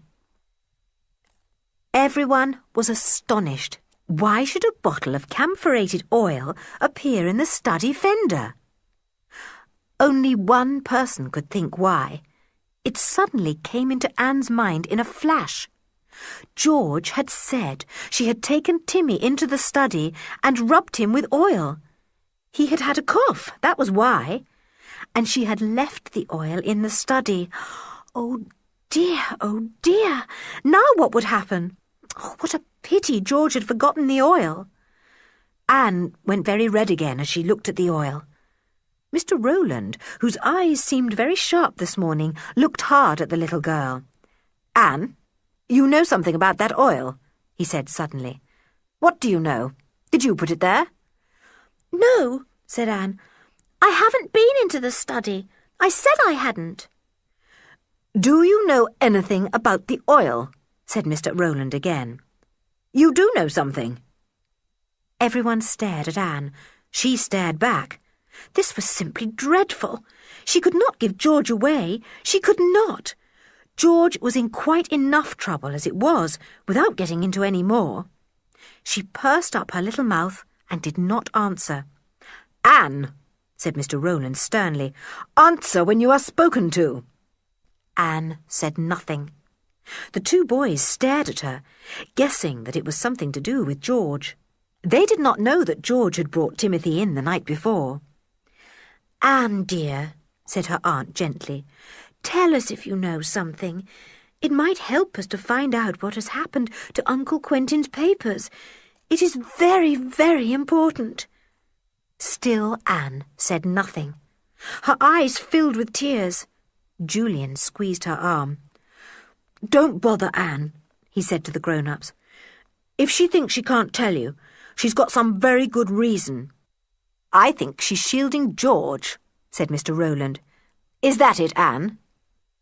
Anne burst into tears. Julian put his arms round his little sister and spoke again to the 3 grown-ups. "Don't bother Anne. Can't you see she's upset?" "We'll let George speak for herself when she thinks she will come in," said Mr. Rowland. "I'm sure she knows how that bottle got there. And if she put it there herself, she must have been into the study. And she's the only person that has been there." The boys could not think for one moment that George would do such a thing as spoil her father's work. Anne feared it, and it upset her. She sobbed in Julian's arms. "When George comes in, send her to me in my study," said Uncle Quentin irritably. "How can a man work when these upsets go on? I was always against having children in the house." He stamped out, tall, cross and frowning. The children were glad to see him go. Mr. Rowland shut the books on the table with a snap.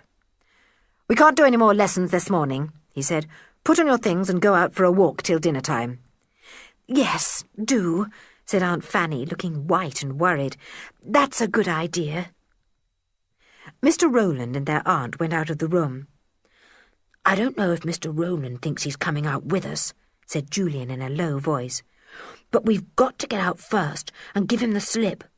We've got to find George and warn her what's up." "Right," said Dick. "Dry your eyes, Anne, darling. Hurry and get your things. We'll slip out of the garden door before Mr. Rowland comes down. I bet George has gone for her favourite walk over the cliffs. We'll meet her."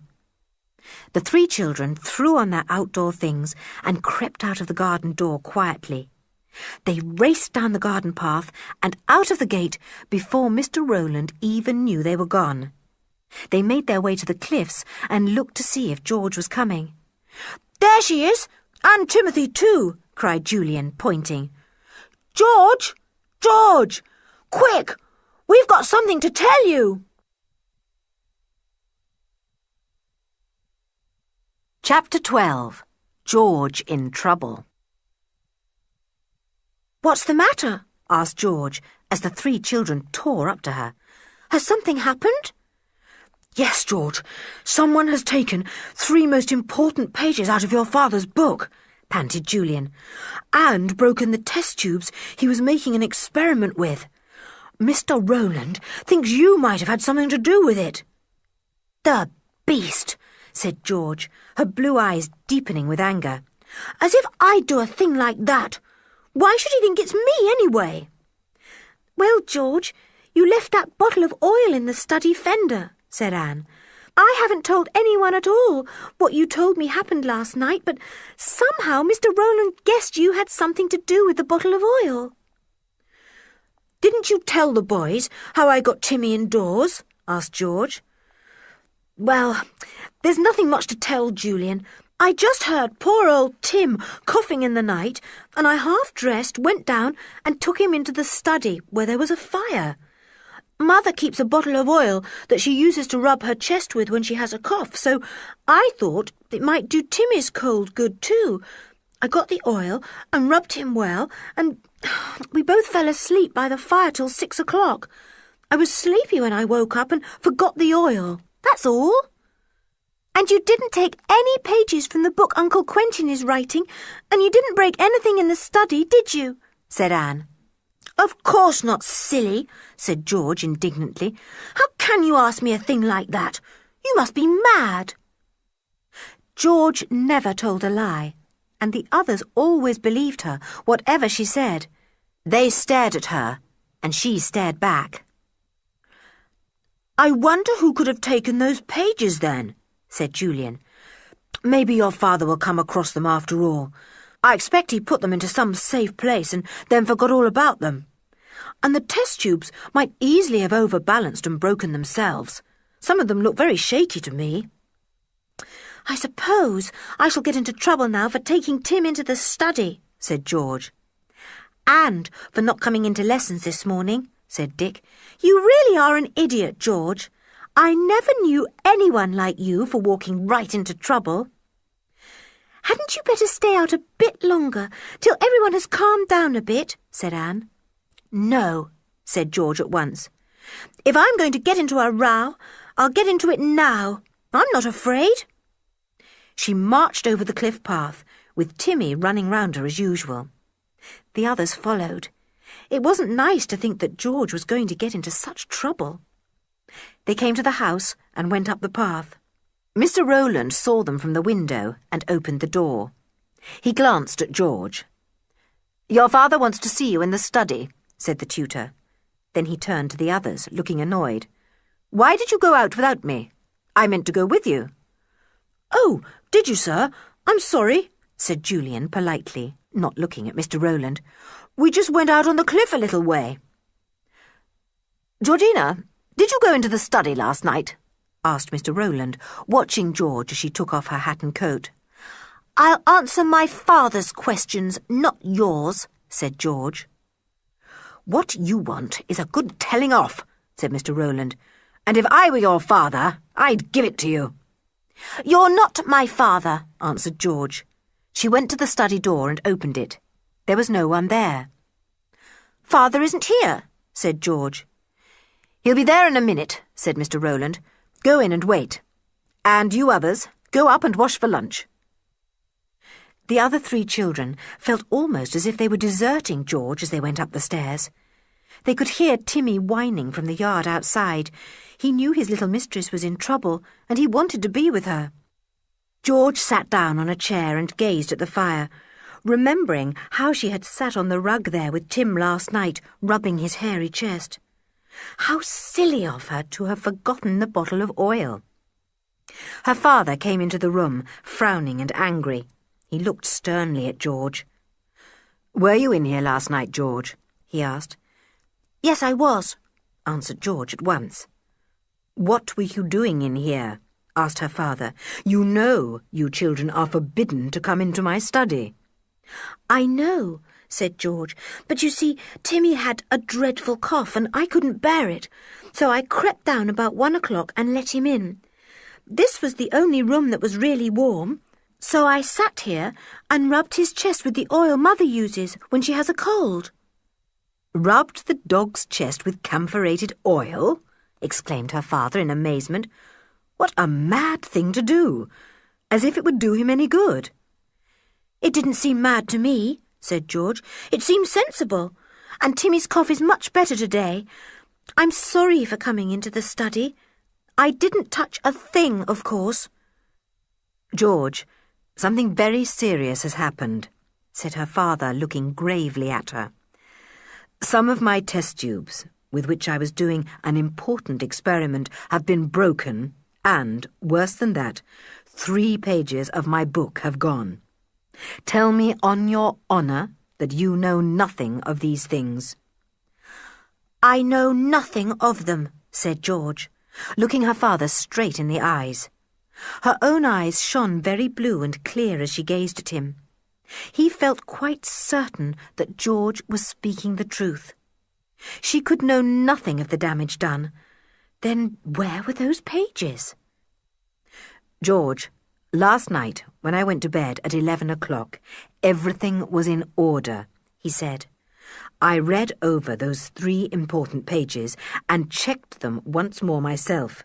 This morning, they are gone." "Then they must have been taken between 11 o'clock and 1 o'clock, said George. "I was here from that time until 6. "But who could have taken them?" said her father. "The window was fastened as far as I know, and nobody knows that those 3 pages were so important but myself.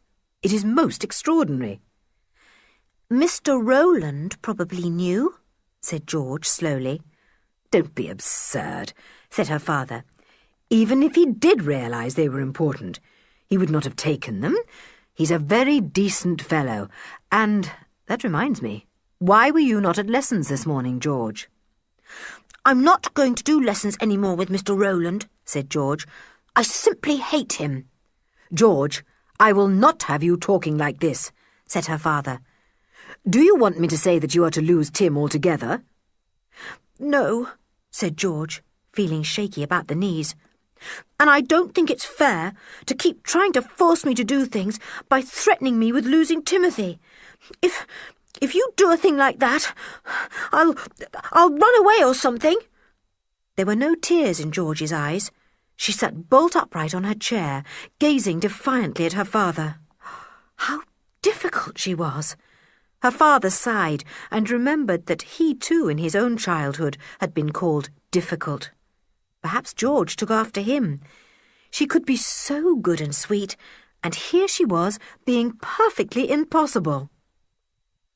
Her father did not know what to do with George. He thought he had better have a word with his wife. He got up and went to the door. Stay here. I shall be back in a moment. I want to speak to your mother about you. Don't speak to Mr. Rowland about me, will you? Said George, who felt quite certain that the tutor would urge terrible punishments for her and Timmy. Oh, Father, if only Timothy had been in the house last night, sleeping in my room as usual, he would have heard whoever it was that stole your secret, and he would have barked and roused the house. Her father said nothing, but he knew that what George had said was true. Timmy wouldn't have let anyone get into the study. It was funny he hadn't barked in the night if anyone from outside had climbed in at the study window. Still, it was the other side of the house. Maybe he had heard nothing. The door closed. George sat still on her chair, gazing up at the mantelpiece, where a clock ticked away the time. She felt very miserable. Everything was going wrong. Every single thing. As she gazed at the panelled overmantel, she counted the wooden panels. There were 8. Now, where had she heard of 8 panels before? Of course, in that secret way. There were 8 panels marked on the roll of linen. What a pity there had not been 8 panels in a wooden overmantel at Kirin farmhouse. George glanced out of the window and wondered if it faced east. She looked to see where the sun was. It was not shining into the room, but it did in the early morning, so it must face east. Fancy, here was a room facing east and with 8 wooden panels. She wondered if it had a stone floor. The floor was covered with a large, thick carpet. George got up and went to the wall. She pulled up the edge of the carpet there and saw that the floor underneath was made of large, flat stones. The study had a stone floor, too. She sat down again and gazed at the wooden panels, trying to remember which one in the roll of linen was marked with a cross. But of course it couldn't be a room in Kirin Cottage. It must be in Kirin farmhouse where the secret way began. But just suppose it was Kirin Cottage. Certainly the directions had been found in Kirin farmhouse, but that was not to say that the secret way had to begin there, even though Mrs. Sanders seemed to think it did. George was feeling excited. I must tap round about those 8 panels and try to find the one that is marked on the linen roll, she thought. It may slide back or something, and I shall suddenly see the entrance opening. She got up to try her luck, but at that moment the door opened again and her father came in, looking very grave. I have been talking to your mother, he said. She agrees with me that you have been very disobedient, rude and defiant. We can't let behaviour like that pass, George. You will have to be punished. George looked anxiously at her father. If only her punishment had nothing to do with Timothy.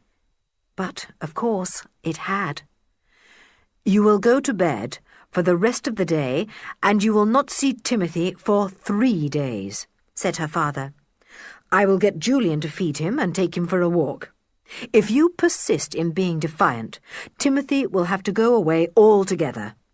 I am afraid, strange as it may seem, that dog has a bad influence on you. He hasn't, cried George. Oh, he'll be so miserable if I don't see him for 3 whole days.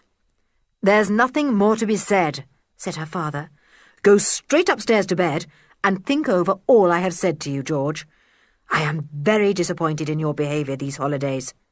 I really did think the influence of your 3 cousins had made you into a normal, sensible girl. Now you are worse than you have ever been. He held open the door, and George walked out, holding her head high. She heard the others having their dinner in the dining room. She went straight upstairs and undressed. She got into bed and thought miserably of not seeing Tim for 3 days. She couldn't bear it. Nobody could possibly know how much she loved Timothy. Joanna came up with a tray of dinner. "Well, it's a pity to see you in bed," she said cheerfully. "Now, you be a sensible girl and behave properly, and you'll be soon downstairs again." George picked at her dinner. She did not feel at all hungry. She lay back on the bed, thinking of Tim and thinking of the 8 panels over the mantelpiece. Could they possibly be the ones shown in the secret way directions? She gazed out of the window and thought hard. "Golly, it's snowing," she said suddenly, sitting up. "I thought it would when I saw that leaden sky this morning. It's snowing hard. It will be quite thick by tonight, inches deep. Oh, poor Timothy! I hope Julian will see that his kennel is kept clear of the drifting snow." George had plenty of time to think as she lay in bed. Joanna came and took the tray away. No one else came to see her. George felt sure the other children had been forbidden to go up and speak to her. She felt lonely and left out. She thought of her father's lost pages. Could Mr. Rowland have taken them? After all, he was very interested in her father's work and seemed to understand it. The thief must have been someone who knew which were the important pages. Surely Timothy would have barked if a thief had come in from outside, even though the study was the other side of the house. Timmy had such sharp ears. "I think it must have been someone inside the house," said George. "None of us children, that's certain, and not Mother or Joanna. So that only leaves Mr. Rowland. And I did find him in the study that other night when Timmy woke me by growling." She sat up in bed suddenly. "I believe Mr. Rowland had Timothy put out of the house because he wanted to go poking round the study again and was afraid Tim would bark," she thought. "He was so very insistent that Tim should go out of doors, even when everyone else begged for me to have him indoors. I really do believe, that Mr. Rowland is the thief." The little girl felt very excited. Could it be that the tutor had stolen the pages and broken those important test tubes? How she wished that the others would come and see her, so that she could talk things over with them. Chapter 13. Julian has a surprise. The 3 children downstairs felt very sorry for George. Uncle Quentin had forbidden them to go up and see her. "A little time for thinking out things all alone may do George good," he said. "Poor old George," said Julian. "It's too bad, isn't it? I say, look at the snow." The snow was falling very thickly. Julian went to the window and looked out.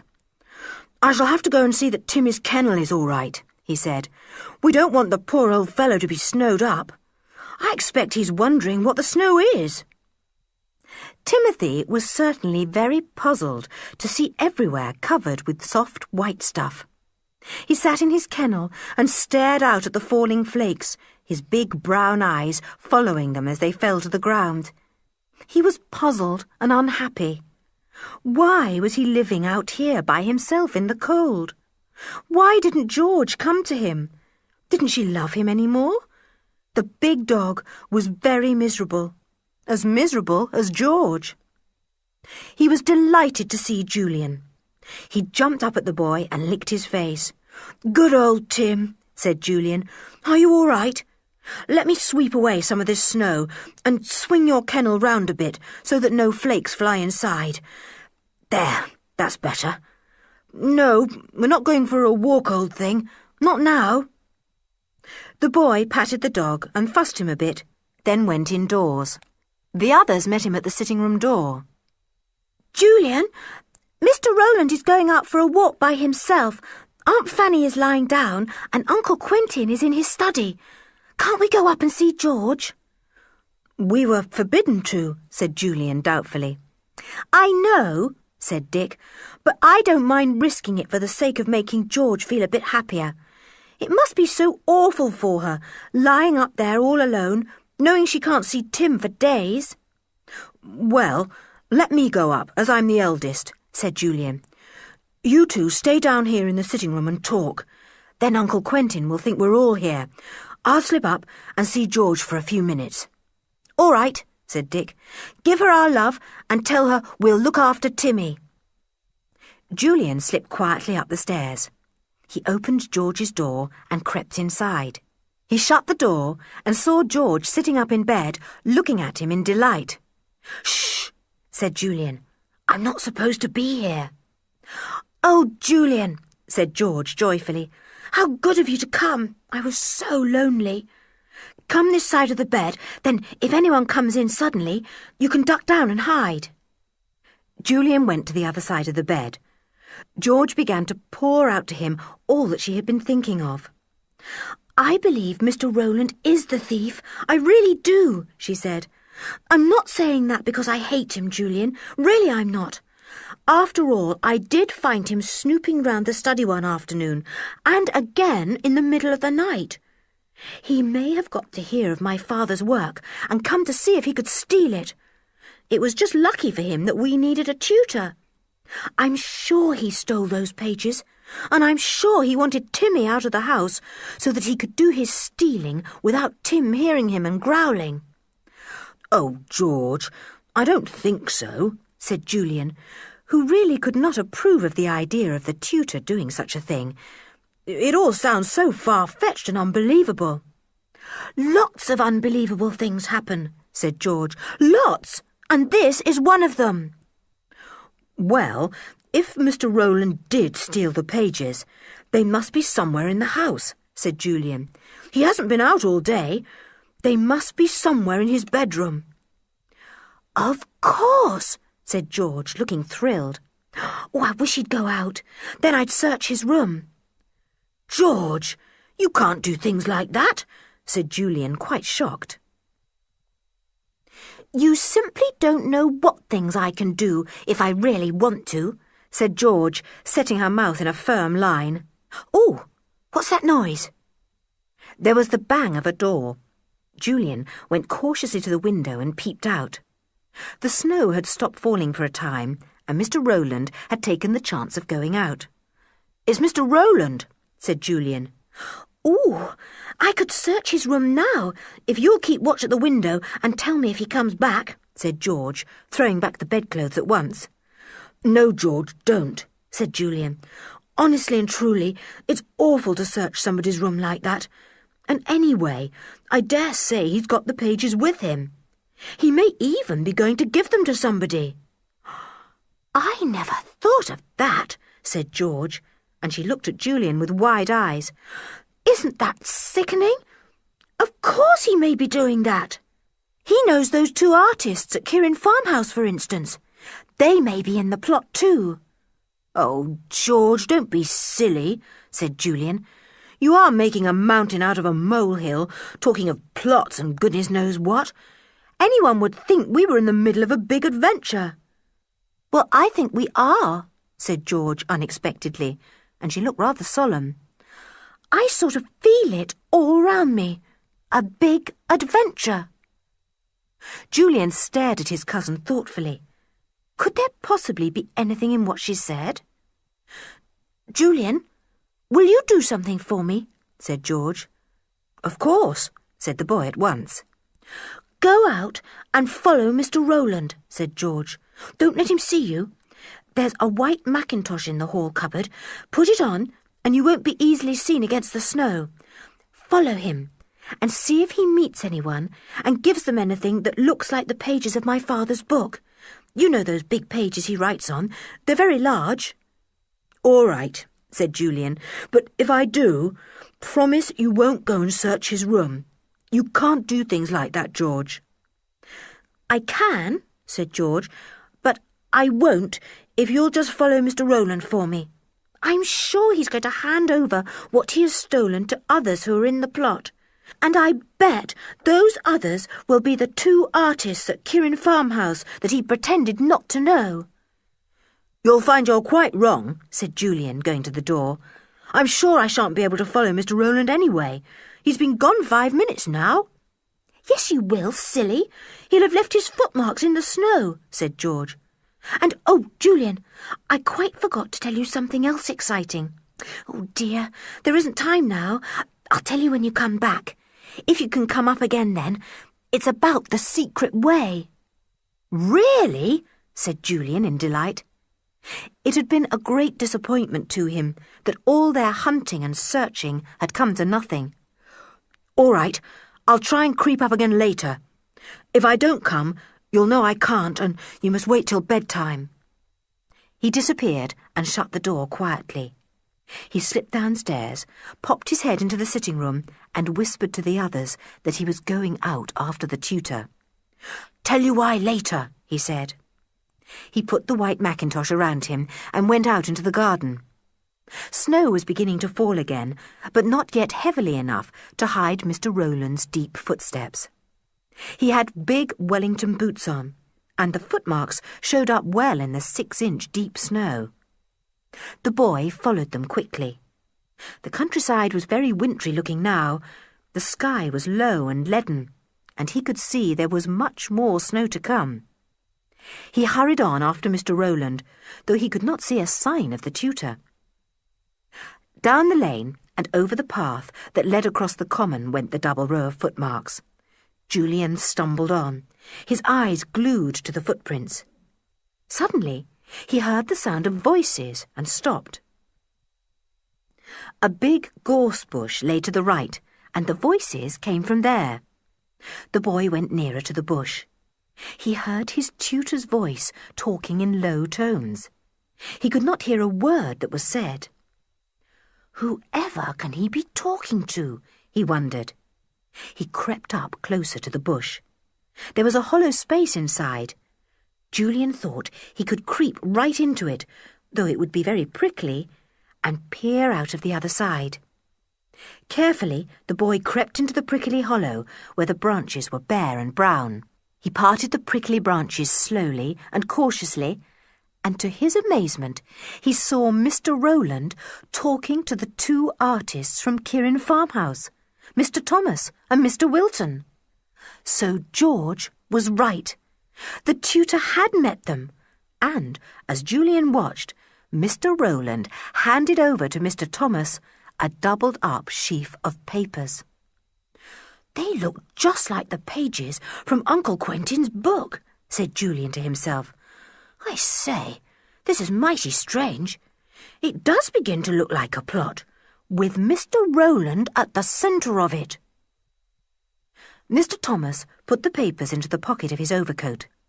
The men muttered a few more words, which even Julian's sharp ears could not catch, and then parted. The artists went off towards Kirin Farmhouse, and Mr. Rowland took the path back over the common. Julian crouched down in the hollow of the prickly gorse bush, hoping the tutor would not turn and see him. Luckily, he didn't. He went straight on and disappeared into the snow, which was now falling thickly. It was also beginning to get dark, and Julian, unable to see the path very clearly, hurried after Mr. Rowland, half afraid of being lost in the snowstorm. Mr. Rowland was not anxious to be out longer than he could help either. He almost ran back to Kirin Cottage. He came to the gate at last, and Julian watched him go into the house. He gave him a little time to take off his things, and then, giving Timothy a pat as he went by, he went to the garden door. He took off his mackintosh, changed his boots, and slipped into the sitting room before Mr. Rowland had come down from his bedroom. "What's happened?" asked Dick and Anne, seeing that Julian was in a great state of excitement. But he could not tell them, for just then Joanna came in to lay the tea. Much to Julian's disappointment, he could not say a word to the others all that evening, because one or other of the grown-ups was always in the room. Neither could he go up to see George. He could hardly wait to tell his news, but it was no good. He had to. Is it still snowing, Aunt Fanny? Asked Anne. Her aunt went to the front door and looked out. The snow was piled high against the step. Yes, she said when she came back. It is snowing, fast and thickly. If it goes on like this, we shall be completely snowed up, as we were 2 winters ago. We couldn't get out of the house for 5 days then. The milkman couldn't get to us, nor the baker. Fortunately, we had plenty of tinned milk, and I can bake my own bread. You poor children, you will not be able to go out tomorrow. The snow will be too thick. Will Kirin Farmhouse be snowed up too? Asked Mr. Rowland. Oh, yes, worse than we shall be, said Aunt Fanny. But they won't mind. They have plenty of food there. They will be prisoners just as much and more as we shall. Julian wondered why Mr. Rowland had asked that question. Was he afraid that his friends would not be able to send those pages away by the post, or take them anywhere by bus or car? The boy felt certain this was the reason for the question. How he longed to be able to talk over everything with the others. Oh, I'm tired, he said about 8 o'clock. Let's go to bed. Dick and Anne stared at him in astonishment. Usually, as he was the eldest, he went to bed last of all. Tonight, he was actually asking to go. Julian winked quickly at them, and they backed him up at once. Dick yawned widely, and so did Anne. Their aunt put down the sewing she was doing. You do sound tired, she said. I think you'd better all go to bed. Could I just go out and see if Timmy is all right? Asked Julian. His aunt nodded. The boy put on his rubber boots and coat and slipped out through the garden door into the yard. It was very deep in snow, too. Tim's kennel was half hidden in it. The dog had trampled a space in front of the kennel door and stood there, looking for Julian as he came out of the house. Oh, poor old boy, out here in the snow all alone, said Julian. He patted the dog, and Timmy whined. He was asking to go back with the boy. Oh, I wish I could take you back with me, said Julian. Never mind, Timothy. I'll come and see you tomorrow. He went indoors again. The children said good night to their aunt and Mr. Rowland and went upstairs. Undress quickly, put on dressing gowns and meet in George's room, whispered Julian to the others. Don't make a sound, or we'll have Aunt Fanny up. Quick now. In less than 3 minutes, the children were undressed and were sitting on George's bed. She was very pleased to see them. Anne slipped into bed with her because her feet were cold. Julian, did you follow Mr. Rowland all right? Whispered George. Why did he follow him? Asked Dick, who had been dying to know. Julian told them everything as quickly as he could. All that George suspected, and how he had followed the tutor, and what he had seen. When George heard how Julian had watched him giving a sheaf of papers to the 2 artists, her eyes gleamed angrily. The thief! They must have been the lost pages. And to think my father has been so friendly to him. Oh, what can we do? Those men will get the papers away as quickly as they can, and the secret father has been working on for ages will be used by someone else, for some other country probably. They can't get the papers away, said Julian. You've no idea how thick the snow is now, George. We shall be prisoners here for a few days if this snow goes on, and so will the people in Kirin Farmhouse. If they want to hide the papers, they will have to hide them in the farmhouse.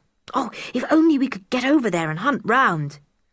Well, we can't, said Dick. That's quite certain. We'd be up to our necks in snow. The 4 children looked gloomily at one another. Dick and Anne could hardly believe that the jolly Mr. Rowland was a thief, a spy perhaps, trying to steal a valuable secret from a friendly scientist. And they couldn't stop it. We'd better tell your father, said Julian at last. No, said Anne. He wouldn't believe it, would he, George?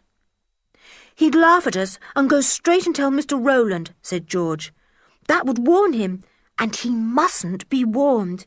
He mustn't know that we guess anything. Shh! Aunt Fanny's coming, whispered Dick suddenly. The boys slipped out of the room and into bed. Anne hopped across to her own little bed.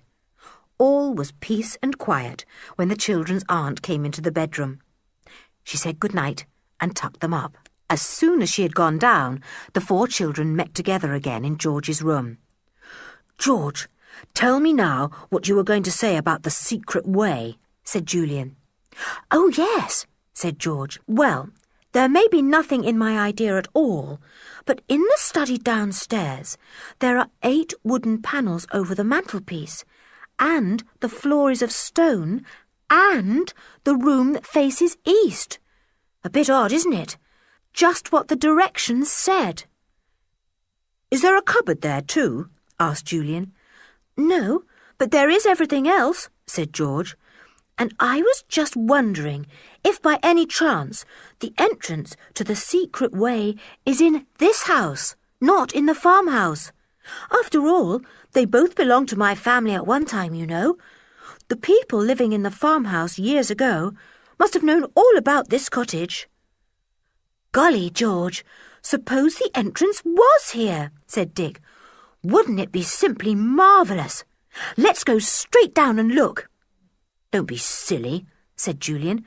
"Go down to the study when Uncle Quentin is there. I'd rather meet 20 lions than face Uncle, especially after what has happened." "Well, we simply must find out if George's idea is right. We simply must," said Dick, forgetting to whisper. "Shut up, you idiot," said Julian, giving him a punch. "Do you want to bring the whole household up here?" "Sorry," said Dick, "but, oh, golly, this is exciting. It's an adventure again." "Just what I said," said George eagerly. "Listen, shall we wait till midnight, then creep down to the study when everyone is asleep and try our luck? There may be nothing in my idea at all, but we'll have to find out now. I don't believe I could go to sleep till I've tried each one of those panels over the mantelpiece to see if something happens." "Well, I know I can't sleep a wink either," said Dick. "Listen, is that someone coming up? We'd better go. Come on, Julian. We'll meet in George's room at midnight and creep down and try out George's idea." The 2 boys went off to their own room. Neither of them could sleep a wink. Nor could George. She lay awake and went over and over in her mind all that had happened those holidays. "It's like a jigsaw puzzle," she thought. "I couldn't understand a lot of things at first, but now they are fitting together and making a picture." Anne was fast asleep. She had to be awakened at midnight. "Come on," whispered Julian, shaking her. "Don't you want to share in this adventure?" End of Disc 3. Disc 4. Chapter 14. The Secret Way at Last. The 4 children crept downstairs through the dark and silent night. Nobody made a sound at all. They made their way to the study. George softly closed the door and then switched on the light. The children stared at the 8 panels over the mantelpiece. Yes, there were exactly 8, 4 in one row and 4 in the row above. Julian spread the linen roll out on the table and the children pored over it. "The cross is in the middle of the second panel in the top row," said Julian in a low voice. "I'll try pressing it. Watch, all of you." He went to the fireplace. The others followed him, their hearts beating fast with excitement. Julian stood on tiptoe and began to press hard in the middle of the second panel. Nothing happened. "Press harder. Tap it," said Dick. "I daren't make too much noise," said Julian, feeling all over the panel to see if there was any roughness that might tell of a hidden spring or lever. Suddenly, under his hands, the panel slid silently back, just as the one had done at Kirin Farmhouse in the hall. The children stared at the space behind, thrilled. "It's not big enough to get into," said George. "It can't be the entrance to the secret way." Julian got out his torch from his dressing-gown pocket. He put it inside the opening and gave a low exclamation. "There's a sort of handle here, with strong wire or something attached to it. I'll pull it and see what happens." He pulled, but he was not strong enough to move the handle that seemed to be embedded in the wall. Dick put his hand in, and the two boys then pulled together. "Oh, it's moving. It's giving way a bit," panted Julian. "Go on, Dick. Pull hard." The handle suddenly came away from the wall, and behind it came thick wire, rusty and old. At the same time, a curious grating noise came from below the hearthrug in front of the fireplace, and Anne almost fell. "Julian, something is moving under the rug," she said, frightened. "I felt it. Under the rug, quick!" The handle could not be pulled out any farther. The boys let go and looked down. To the right of the fireplace, under the rug, something had moved. There was no doubt of that. The rug sagged down instead of being flat and straight. "A stone has moved in the floor," said Julian, his voice shaking with excitement. "This handle works a lever which is attached to this wire. Quick, pull up the rug and roll back the carpet." With trembling hands, the children pulled back the rug and the carpet, and then stood staring at a very strange thing. A big flat stone laid in the floor had slipped downwards, pulled in some manner by the wire attached to the handle hidden behind the panel. There was now a black space where the stone had been. "Look at that," said George in a thrilling whisper. "The entrance to the secret way." "It's here, after all," said Julian. "Let's go down," said Dick. "No," said Anne, shivering at the thought of disappearing into the black hole. Julian flashed his torch into the black space. The stone had slid down and then sideways. Below was a space just big enough to take a man bending down. "I expect there's a passage or something leading from here under the house and out," said Julian. "Golly, I wonder where it leads to." "We simply must find out," said George. "Not now," said Dick. "It's dark and cold. I don't fancy going along the secret way at midnight. I don't mind just hopping down to see what it's like, but don't let's go along any passage till tomorrow." "Uncle Quentin will be working here tomorrow," said Julian. "He said he was going to sweep the snow away from the front door in the morning," said George. "We could slip into the study then. It's Saturday. There may be no lessons." "All right," said Julian, who badly wanted to explore everything then and there. "But for goodness sake, let's have a look and see if there is a passage down there. At present, all we can see is a hole." "I'll help you down," said Dick.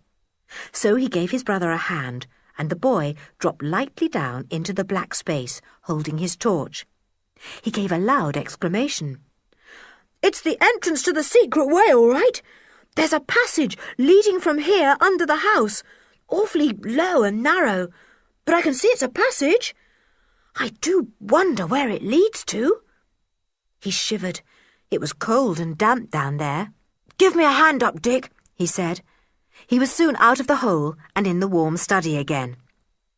The children looked at one another in the greatest joy and excitement. This was an adventure, a real adventure. It was a pity they couldn't go on with it now. "We'll try and take Timmy with us tomorrow," said George. "Oh, I say, how are we going to shut the entrance up?" "We can't leave the rug and carpet sagging over that hole," said Dick. "Nor can we leave the panel open." "We'll see if we can get the stone back," said Julian. He stood on tiptoe and felt about inside the panel. His hand closed on a kind of knob set deep in a stone. He pulled it, and at once the handle slid back, pulled by the wire. At the same time, The sunk stone glided to the surface of the floor again, making a slight grating sound as it did so. Well, it's like magic, said Dick. It really is. Fancy the mechanism working so smoothly after years of not being used. This is the most exciting thing I've ever seen. There was a noise in the bedroom above. The children stood still and listened.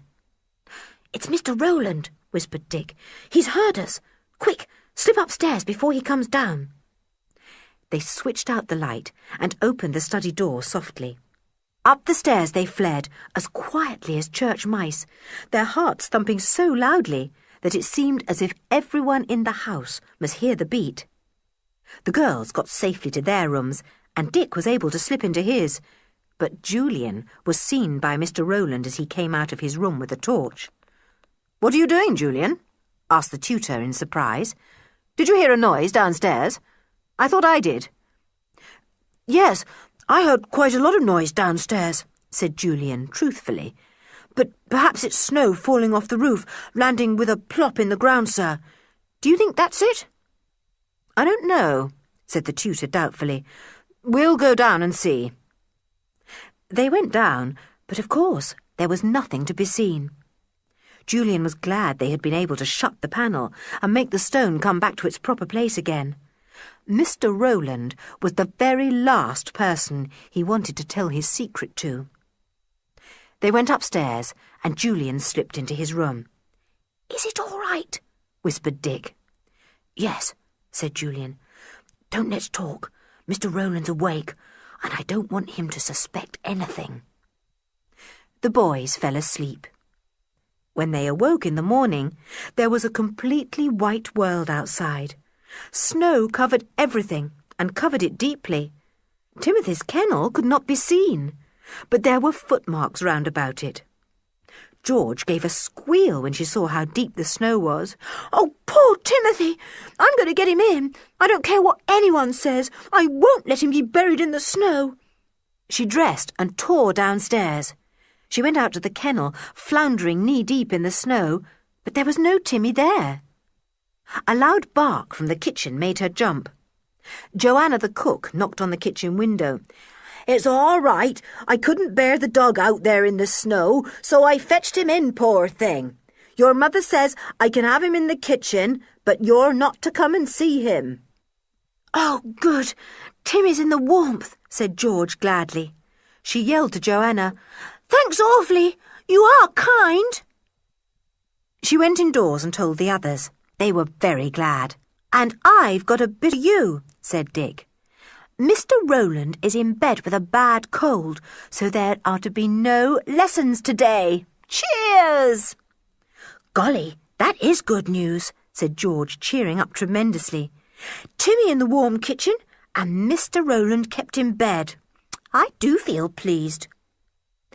"We shall be able to explore the secret way safely now," said Julian. "Aunt Fanny is going to do something in the kitchen this morning with Joanna, and Uncle is going to tackle the snow. I vote we say we'll do lessons by ourselves in the sitting room, and then, when everything is safe, we'll explore the secret way." "But why must we do lessons?" asked George in dismay. "Because if we don't, silly, we'll have to help your father dig away the snow," said Julian. So, to his uncle's surprise, Julian suggested that the 4 children should do lessons by themselves in the sitting room. "Well, I thought you'd like to come and help dig away the snow," said Uncle Quentin, "but perhaps you had better get on with your work." The children sat themselves down, as good as gold in the sitting room, their books before them. They heard Mr. Rowland coughing in his room. They heard their aunt go into the kitchen and talk to Joanna. They heard Timmy scratching at the kitchen door. Then paws pattering down the passage. Then a big inquiring nose came round the door, and there was old Timmy, looking anxiously for his beloved mistress. "Timmy!" squealed George, and ran to him. She flung her arms round his neck and hugged him. "You act as if you hadn't seen Tim for a year," said Julian. "It seems like a year," said George. I say, there's my father digging away like mad. Can't we go to the study now? We ought to be safe for a good while. They left the sitting room and went to the study. Julian was soon pulling the handle behind the secret panel. George had already turned back the rug and the carpet. The stone slid downward and sideways. The secret way was open. Come on, said Julian. Hurry. He jumped down into the hole. Dick followed, then Anne, then George. Julian pushed them all into the narrow, low passage. Then he looked up. Perhaps he had better pull the carpet and rug over the hole in case anyone came into the room and looked around. It took him a few seconds to do it. Then he bent down and joined the others in the passage. They were going to explore the secret way at last. Chapter 15. An exciting journey and hunt. Timothy had leapt down into the hole when George had jumped. He now ran ahead of the children, puzzled at their wanting to explore such a cold, dark place. Both Julian and Dick had torches, which threw broad beams before them. There was not much to be seen. The secret way under the old house was narrow and low, so that the children were forced to go in single file and to stoop almost double. It was a great relief to them when the passage became a little wider and the room a little higher. It was very tiring to stoop all the time. Have you any idea where the secret way is going? Dick asked Julian. I mean, is it going towards the sea or away from it? Oh, not towards the sea, said Julian, who had a very good sense of direction. As far as I can make out, the passage is going towards the common. Look at the walls. They are rather sandy in places, and we know that the common has sandy soil. I hope we shan't find that the passage has fallen in anywhere. They went on and on. The secret way was very straight, though occasionally it would round a rocky part in a curve. Isn't it dark and cold? Said Anne, shivering. I wish I'd put on a coat. How many miles have we come, Julian? Not even one, silly, said Julian. Hello, look here. The passage has fallen in a bit there. 2 bright torches shone in front of them, and the children saw that the sandy roof had fallen in. Julian kicked at the pile of sandy soil with his foot. It's all right, he said. We can force our way through easily. It isn't much of a fall, and it's mostly sand. I'll do a bit of kicking. After some trampling and kicking, the roof fall no longer blocked the way. There was now enough room for the children to climb over it, bending their heads low to avoid knocking them against the top of the passage. Julian shone his torch forward and saw that the way was clear. The secret way is very wide just here, he said suddenly, and flashed his torch around to show the others. It's been widened out to make a sort of little room, said George. Look, there's a kind of bench at the back made out of the rock. I believe it's a resting place. George was right. It was very tiring to creep along the narrow passage for so long. The little wide place, with its rocky bench, made a very good resting place. The 4 tired children, cold but excited, huddled together on the funny seat and took a welcome rest. Timmy put his head on George's knee. He was delighted to be with her again. Well, come on, said Julian after a few minutes. I'm getting awfully cold. I do wonder where this passage comes out. Julian, do you think it could come out at Kirin farmhouse? Asked George suddenly. You know what Mrs. Sanders said, that there was a secret passage leading from the farmhouse somewhere? Well, this may be the one, and it leads to Kirin Cottage. George, I believe you're right, said Julian. Yes, the 2 houses belonged to your family years ago, and in the old days there were often secret passages joining houses, so it's quite plain this secret way joins them up together. Why didn't I think of that before? I say, squealed Anne in a high, excited voice. I say, I've thought of something too. What? asked everyone.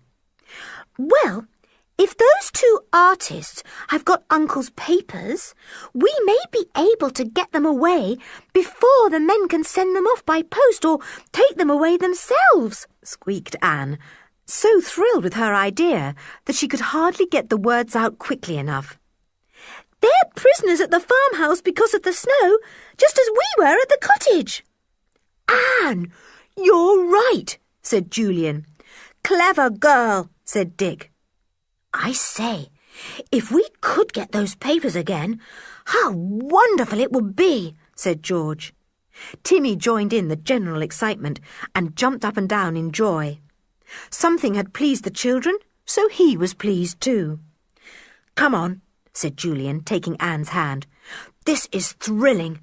If George is right, and this secret way comes out at Kirin farmhouse somewhere, we'll somehow hunt through those men's rooms and find the papers. You said that searching people's rooms was a shocking thing to do, said George. Well, I didn't know then all I know now, said Julian. We're doing this for your father, and maybe for our country too, if his secret formula is valuable. We've got to set our wits to work now to outwit dangerous enemies. Do you really think they are dangerous? asked Anne, rather afraid. Yes, I should think so, said Julian. But you needn't worry, Anne. You've got me and Dick and Tim to protect you. I can protect her too, said George indignantly. You're fiercer than any boy I know, said Dick. Come on, said Julian impatiently. I'm longing to get to the end of this passage. They all went on again, Anne following behind Julian and Dick behind George. Timmy ran up and down the line, squeezing by them whenever he wanted to. He thought it was a very peculiar way to spend a morning. Julian stopped suddenly after they had gone a good way. "What's up?" asked Dick from the back. "Not another roof fall, I hope?" "No, but I think we've come to the end of the passage," said Julian, thrilled. The others crowded as close to him as they could. The passage certainly had come to an end. There was a rocky wall in front of them, and set firmly in it were iron staples intended for footholds. These went up the wall, and when Julian turned his torch upwards, the children saw there was a square opening in the roof of the passage. "We have to climb up this rocky wall now," said Julian. "Go through that dark hole there, keep on climbing, and goodness knows where we'll come out. I'll go first. You wait here, everyone, and I'll come back and tell you what I've seen." The boy put his torch between his teeth and then pulled himself up by the iron staples set in the wall. He set his feet on them and then climbed up through the square, dark hole, feeling for the staples as he went. He went up for a good way. It was almost like going up a chimney shaft, he thought. It was cold and smelt musty. Suddenly, he came to a ledge and he stepped onto it. He took his torch from his teeth and flashed it around him. There was a stone wall behind him, at the side of him, and stone above him. The black hole up which he had come yawned by his feet. Julian shone his torch in front of him, and a shock of surprise went through him. There was no stone wall in front of him, but a big wooden door made of black oak. A handle was set about waist high. Julian turned it with trembling fingers. What was he going to see? The door opened outwards over the ledge, and it was difficult to get round it without falling back into the hole. Julian managed to open it wide, squeezed round it without losing his footing, and stepped beyond it, expecting to find himself in a room. But his hand felt more wood in front of him.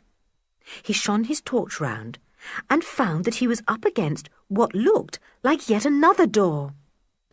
Under his searching fingers, it suddenly moved sideways and slid silently away. And then Julian knew where he was. "I'm in the cupboard at Kirin farmhouse, the one that has a false back," he thought. "The secret way comes up behind it. How clever! Little did we know, when we played about in this cupboard, that not only did it have a sliding back, but that it was the entrance to the secret way hidden behind it. The cupboard was now full of clothes belonging to the artists. Julian stood and listened.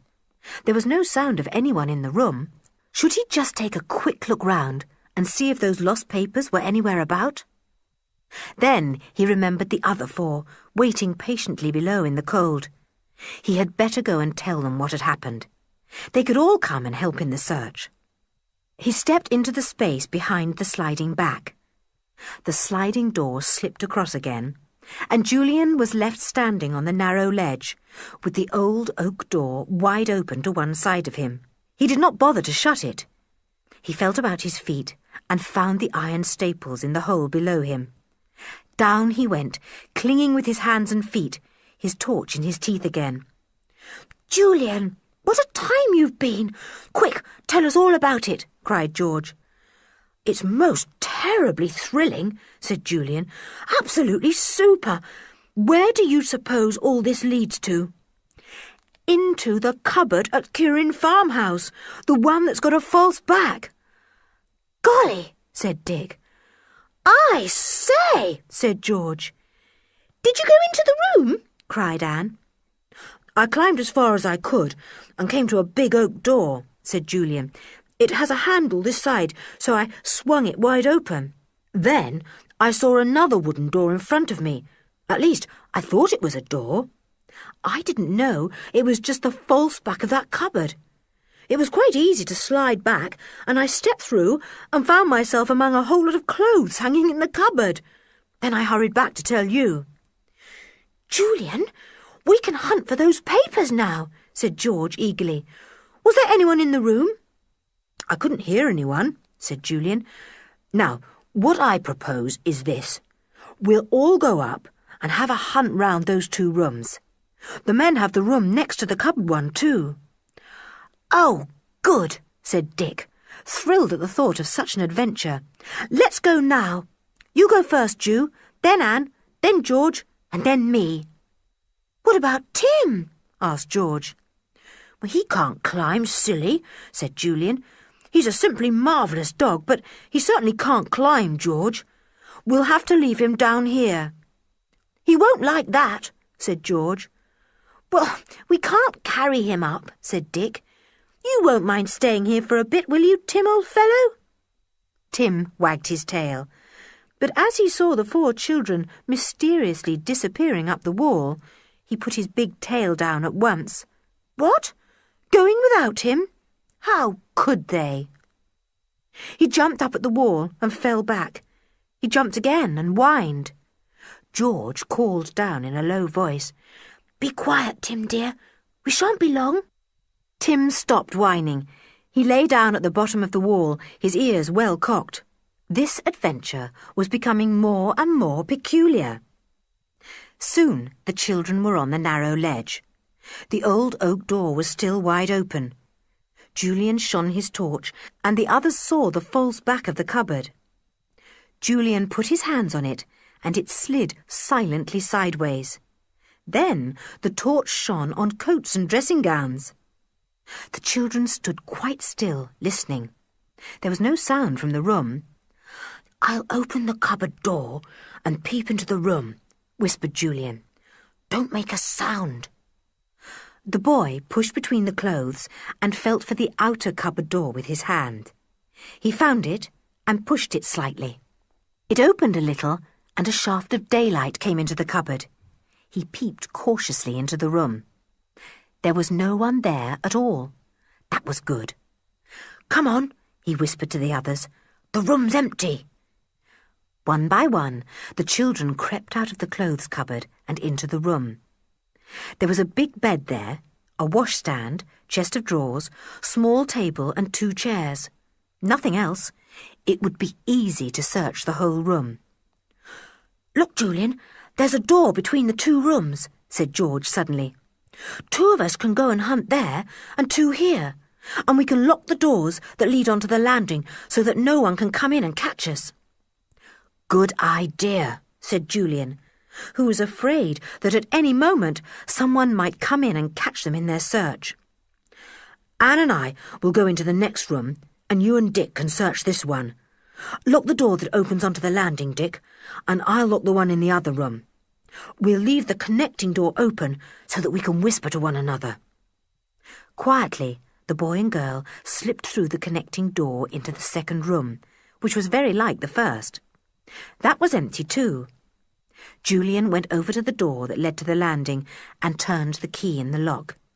He heard Dick doing the same to the door in the other room. He heaved a big sigh. Now he felt safe.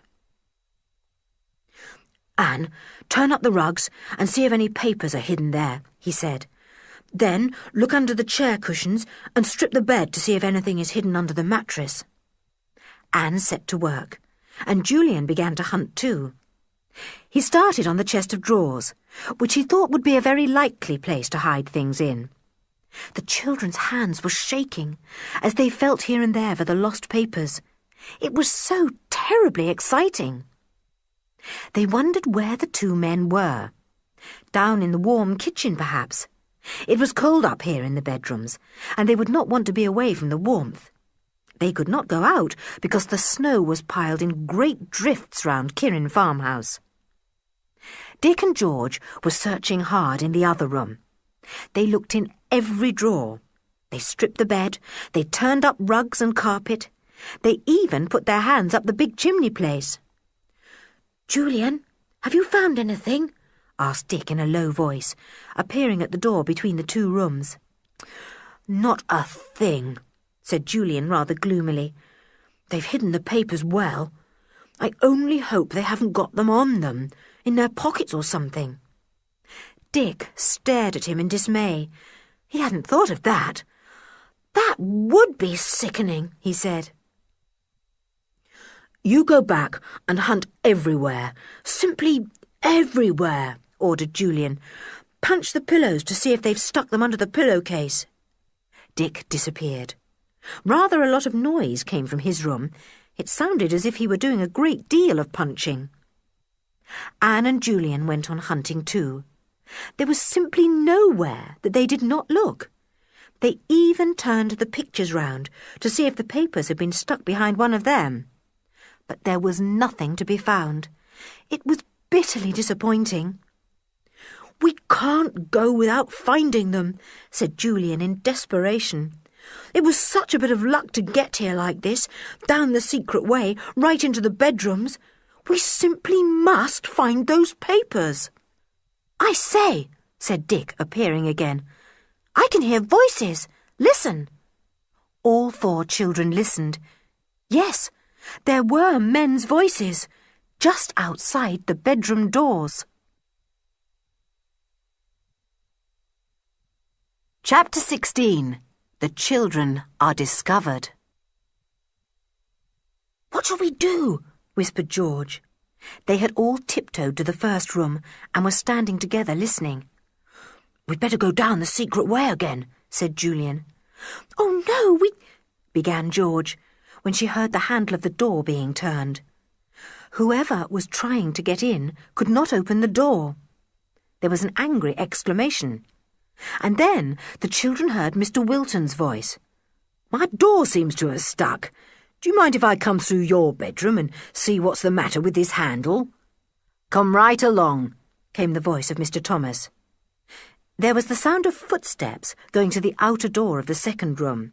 Then there was the noise of a handle being turned and shaken. "What's this?" said Mr. Wilton in exasperation. "This won't open either. Can the doors be locked?" "It looks like it," said Mr. Thomas. There was a pause. Then the children distinctly heard a few words uttered in a low voice. "Are the papers safe? Is anyone after them?" "They're in your room, aren't they?" said Mr. Thomas. There was another pause. The children looked at one another. So, the men had got the papers, and what was more, they were in the room. The very room the children stood in. They looked round it eagerly, racking their brains to think of some place they had not yet explored. "Quick, hunt round again while we've time," whispered Julian. "Don't make a noise." On tiptoe, the children began a thorough hunt once more. How they searched! They even opened the pages of the books on the table, thinking that the papers might have been slipped in there. But they could find nothing. "Hi, Mrs. Sanders," came Mr. Wilton's voice. "Have you by any chance locked these two doors? We can't get in." "Dear me," said the voice of Mrs. Sanders from the stairs. "I'll come along and see. I certainly haven't locked any doors." Once again the handles were turned, but the doors would not open. The men began to get very impatient. "Do you suppose anyone is in our rooms?" Mr. Wilton asked Mrs. Sanders. She laughed. "Well, now, who would be in your rooms? There's only me and Mr. Sanders in the house, and you know as well as I do that no one can come in from outside, for we're quite snowed up. I don't understand it. The locks of the doors must have slipped." Anne was lifting up the washstand jug to look underneath at that moment. It was heavier than she thought, and she had to let it down again suddenly. It struck the marble washstand with a crash, and water slopped out all over the place. Everyone outside the door heard the noise. Mr. Wilton banged on the door and rattled the handle. "Who's there? Let us in or you'll be sorry. What are you doing in there?" "Idiot Anne," said Dick. "Now they'll break the door down." That was exactly what the two men intended to do. Afraid that someone was mysteriously in their room trying to find the stolen papers, they went quite mad and began to put their shoulders to the door and heave hard. The door shook and creaked. "Now you be careful what you're doing," cried the indignant voice of Mrs. Sanders. The men took no notice. There came a crash as they both tried out their double strength on the door. "Quick, we must go," said Julian. "We mustn't let the men know how we got here, or we shan't be able to come and hunt another time. Anne, George, Dick, get back to the cupboard quickly." The children raced for the clothes cupboard. "I'll go first and help you down," said Julian. He got out onto the narrow ledge and found the iron footholds with his feet. Down he went, torch held between his teeth as usual. "Anne, come next," he called. "And Dick, you come third and give a hand to Anne if she wants it. George is a good climber. She can easily get down herself." Anne was slow at climbing down.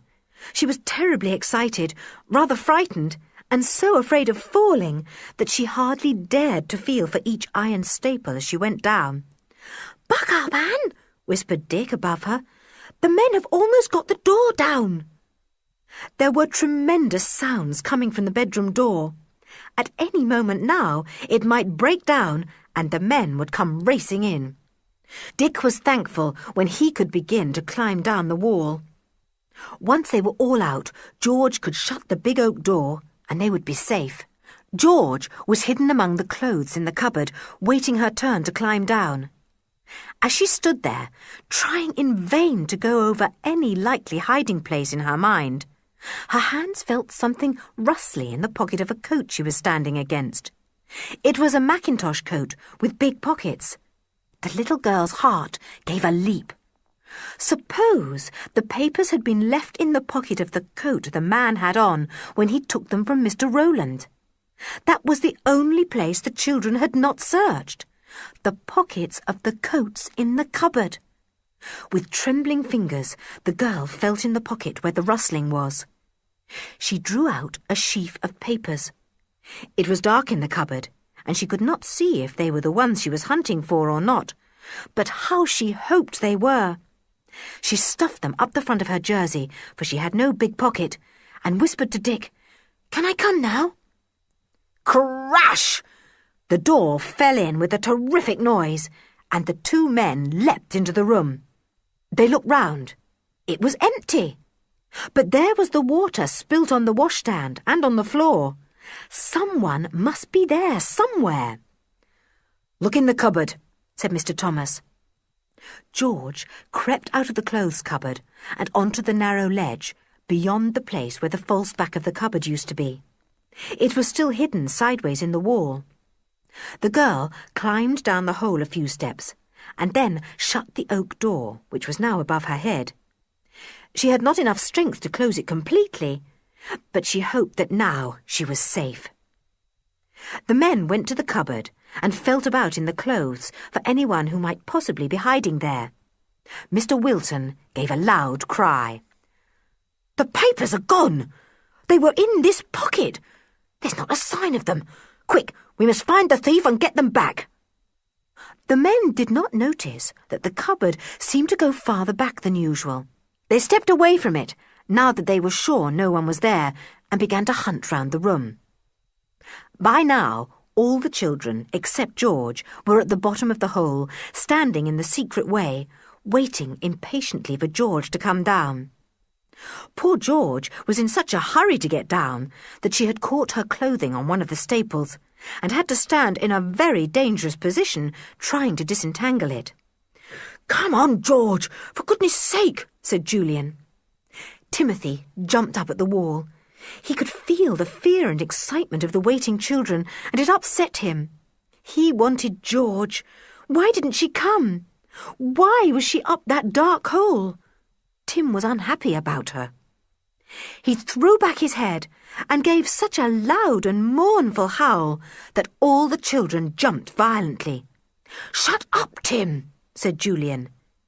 Tim howled again, and the weird sound echoed round and about in a strange manner. Anne was terrified, and she began to cry. Timothy howled again and again. Once he began to howl, it was difficult to stop him. The men in the bedroom above heard the extraordinary noise and stopped in amazement. "Whatever's that?" said one. "Sounds like a dog howling in the depths of the earth," said the other. "Funny," said Mr. Wilton. "It seems to be coming from the direction of that cupboard." He went over to it and opened the door. Tim chose that moment to give a specially mournful howl, and Mr. Wilton jumped. He got into the cupboard and felt about at the back. The oak door there gave way beneath his hand, and he felt it open. "There's something weird here," called Mr. Wilton. "Bring my torch off the table." Tim howled again, and the noise made Mr. Wilton shiver. Tim had a peculiarly horrible howl. It came echoing up the hole and burst out into the cupboard. Mr. Thomas got the torch. The men shone it at the back of the cupboard and gave an exclamation.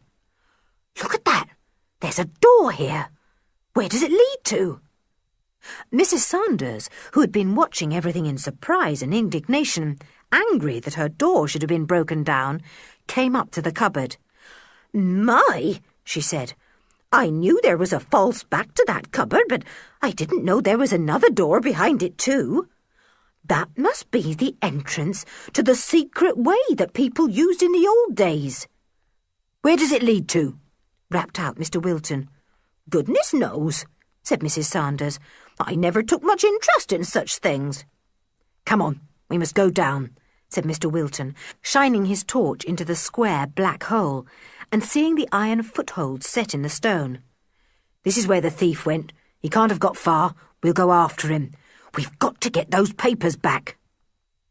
It was not long before the two men had swung themselves over the narrow ledge and down into the hole, feeling with their feet for the iron staples. Down they went, and down, wondering where they were coming to. There was no sound below them.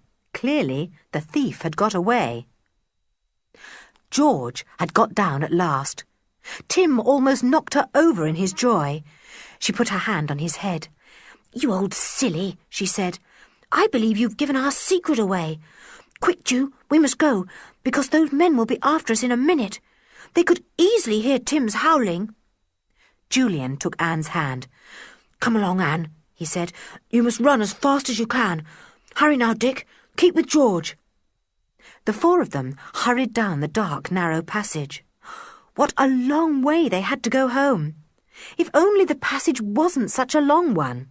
The children's hearts were beating painfully as they made haste, stumbling as they went. Julian shone his light steadily in front of him, and Dick shone his at the back. Half leading, half dragging Anne, Julian hurried along.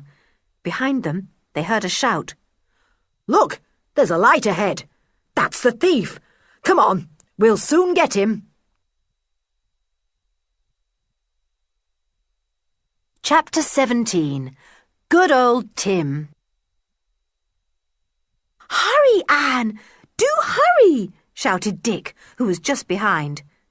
Poor Anne was finding it very difficult to get along quickly. Pulled by Julian and pushed by Dick, she almost fell 2 or 3 times. Her breath came in loud pants, and she felt as if she would burst. Let me have a rest, she panted. But there was no time for that, with the 2 men hurrying after them. They came to the piece that was widened out, where the rocky bench was, and Anne looked longingly at it, but the boys hurried her on. Suddenly, the little girl caught her foot on a stone and fell heavily, almost dragging Julian down with her. She tried to get up and began to cry. I've hurt my foot! I've twisted it! Oh, Julian, it hurts me to walk! Well, you've just got to come along, darling, said Julian, sorry for his little sister, but knowing that they would all be caught if he was not firm. Hurry as much as you can. But now it was impossible for Anne to go fast. She cried with pain as her foot hurt her, and hobbled along so slowly that Dick almost fell over her. Dick cast a look behind him and saw the light of the men's torches coming nearer and nearer. Whatever were they to do? I'll stay here with Tim and keep them off, said George suddenly. Here, take these papers, Dick. I believe they're the ones we want, but I'm not sure till we get a good light to see them. I found them in a pocket of one of the coats in the cupboard. Golly, said Dick, surprised. He took the sheaf of papers and stuffed them up his jersey, just as George had stuffed them up hers. They were too big to go into his trouser pockets. I'll stay with you, George, and let the other 2 go on ahead. No, I want the papers taken to safety in case they are my father's, said George. Go on, Dick. I'll be all right here with Tim. I shall stay here, just where the passage curves round this rocky bit. I'll make Tim bark like mad. Suppose the men have got revolvers, said Dick doubtfully. They might shoot him. I bet they haven't, said George. Do go, Dick. The men are almost here. There's the light of their torch. Dick sped after the stumbling Anne. He told Julian what George had suggested. Good for George, said Julian. She really is marvellous, not afraid of anything. She will keep the men off till I get poor old Anne back. George was crouching behind the rocky bit, her hand on Tim's collar, waiting. Now, Tim, she whispered, bark your loudest, now. Timothy had been growling up till now, but at George's command he opened his big mouth and barked. How he barked! He had a simply enormous voice, and the barks went echoing all down the dark and narrow passage. The hurrying men, who were near the rocky piece of the passage, stopped. If you come round this bend, I'll set my dog on you, cried George. It's a child shouting, said one man to another.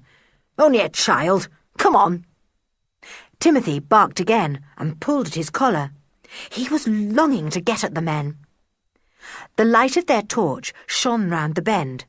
George let Tim go, and the big dog sprang joyfully round the curve to meet his enemies. They suddenly saw him by the light of their torch, and he was a very terrifying sight. To begin with, he was a big dog, and now that he was angry, all the hairs on the back of his neck had risen up, making him look even more enormous. His teeth were bared and glinted in the torchlight. The men did not like the look of him at all. If you move 1 step nearer, I'll tell my dog to fly at you, shouted George. Wait, Tim, wait. Stand there till I give the word. The dog stood in the light of the torch, growling deeply. He looked an extremely fierce animal. The men looked at him doubtfully. One man took a step forward, and George heard him. At once she shouted to Tim, Go for him, Tim! Go for him! Tim leapt at the man's throat. He took him completely by surprise, and the man fell to the ground with a thud, trying to beat off the dog. The other man helped. "Call off your dog or we'll hurt him," cried the second man. "It's much more likely he'll hurt you," said George, coming out from behind the rock and enjoying the fun. "Tim, come off." Tim came away from the man he was worrying, looking up at his mistress as if to say, "I was having such a good time. Why did you spoil it?" "Who are you?" said the man on the ground. "I'm not answering any of your questions," said George.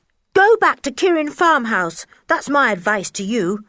If you dare to come along this passage, I'll set my dog onto you again, and next time he'll do more damage." The men turned and went back the way they'd come. They neither of them wanted to face Tim again. George waited until she could no longer see the light of their torch. Then she bent down and patted Timothy. "Brave, good dog," she said. "I love you, darling Tim, and you don't know how proud I am of you. Come along, we'll hurry after the others now.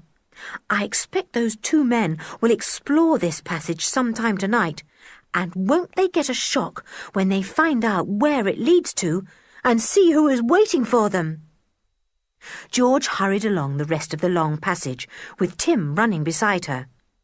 She had Dick's torch, and it did not take her long to catch the others up. She panted out to them what had happened, and even poor Anne chuckled in delight when she heard how Tim had flung Mr. Wilton to the ground. "Here we are," said Julian as the passage came to a stop below the hole in the study floor.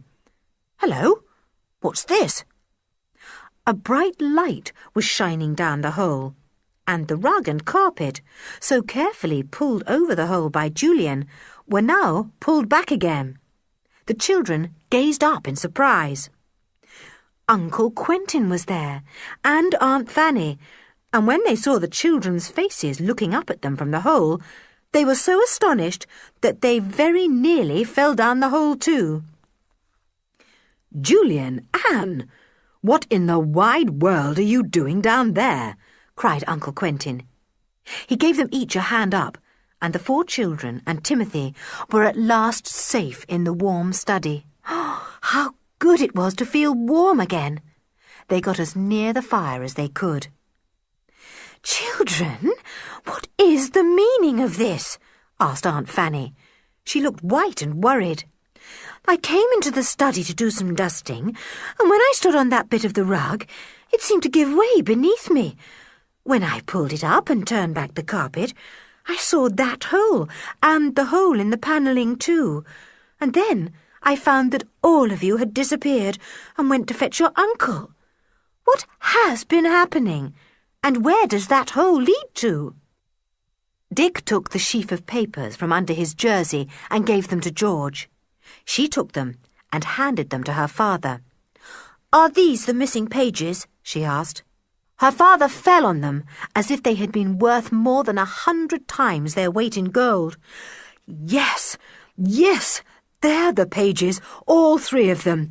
Thank goodness they're back. They took me 3 years to bring to perfection and contained the heart of my secret formula. George, where did you get them?" "It's a very long story," said George. "You tell it all, Julian.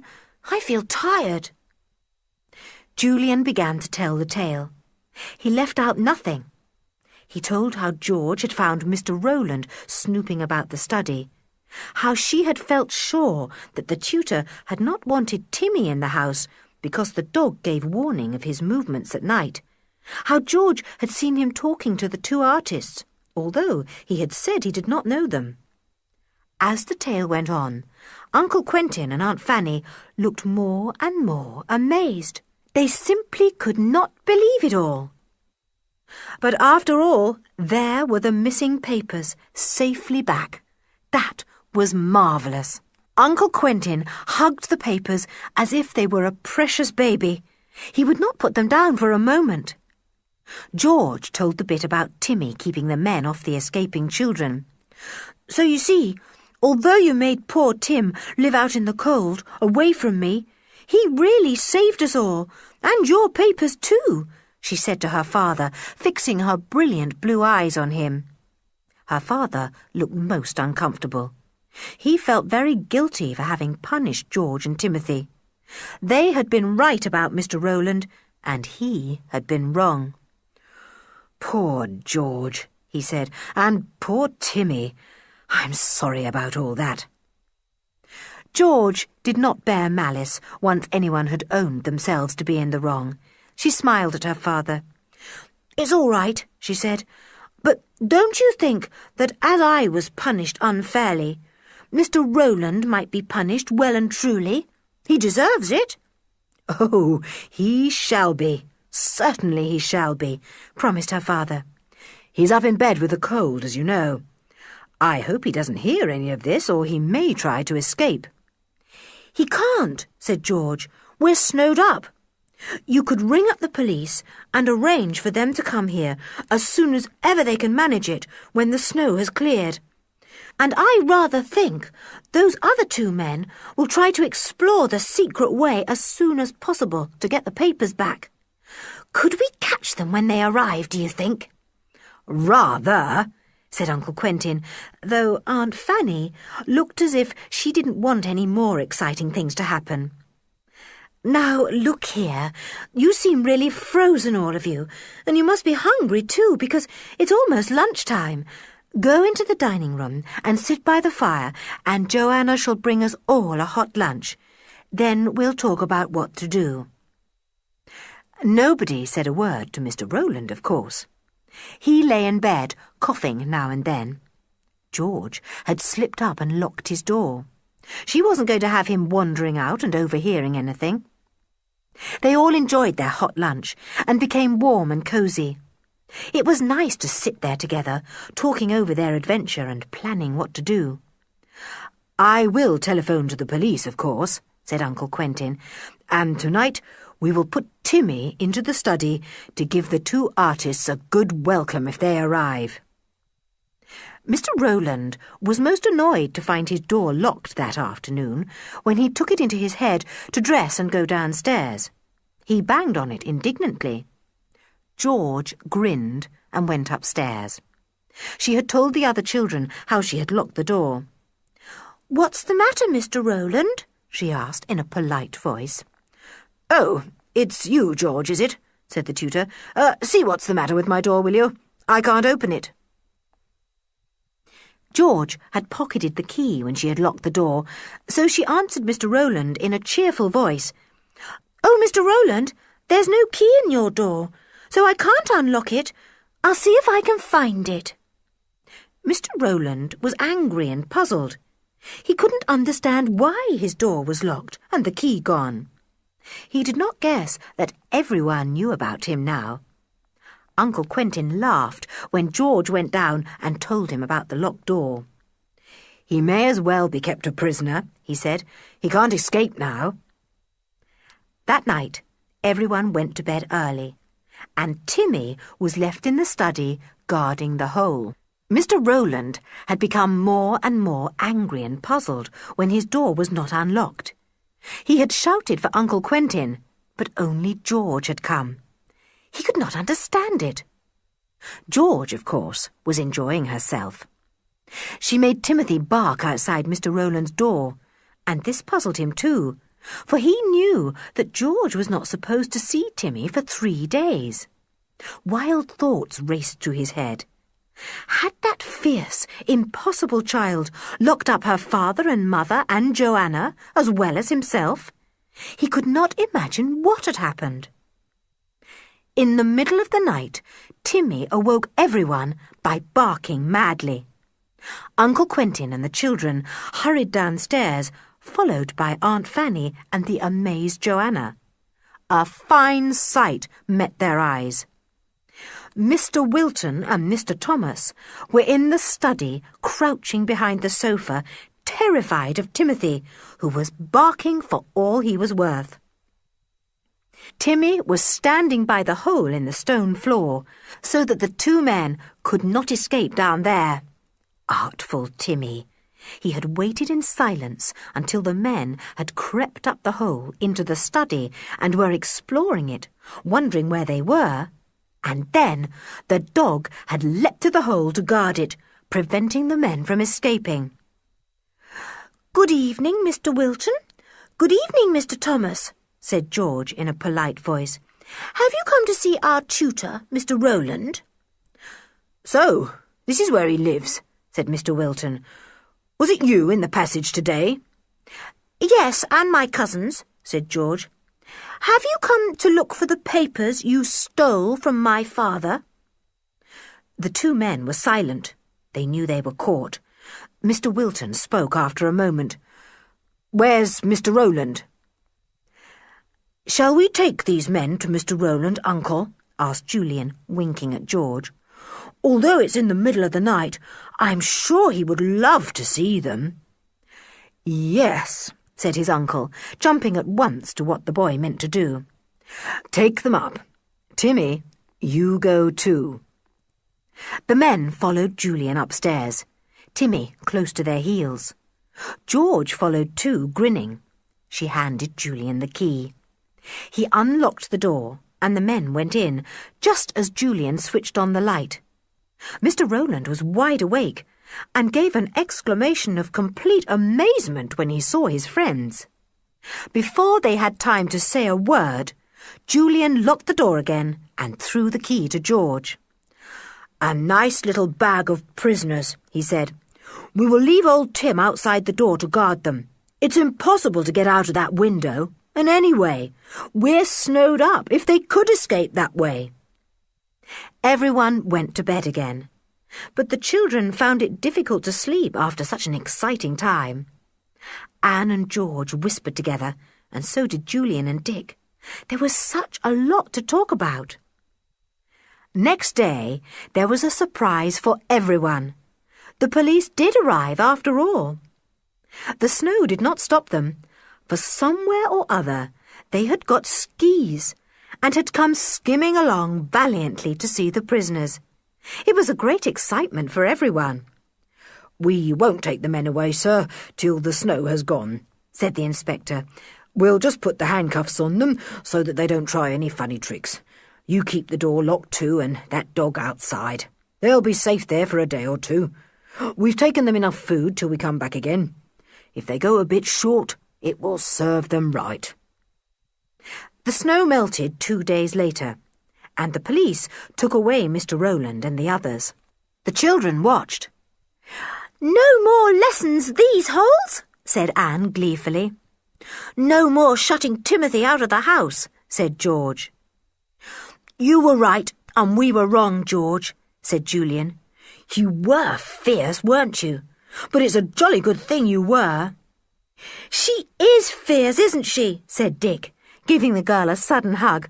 "But I rather like her when she's fierce, don't you, Julian? Oh, George, we do have marvellous adventures with you. I wonder if we'll have any more." "They will. There isn't a doubt of that."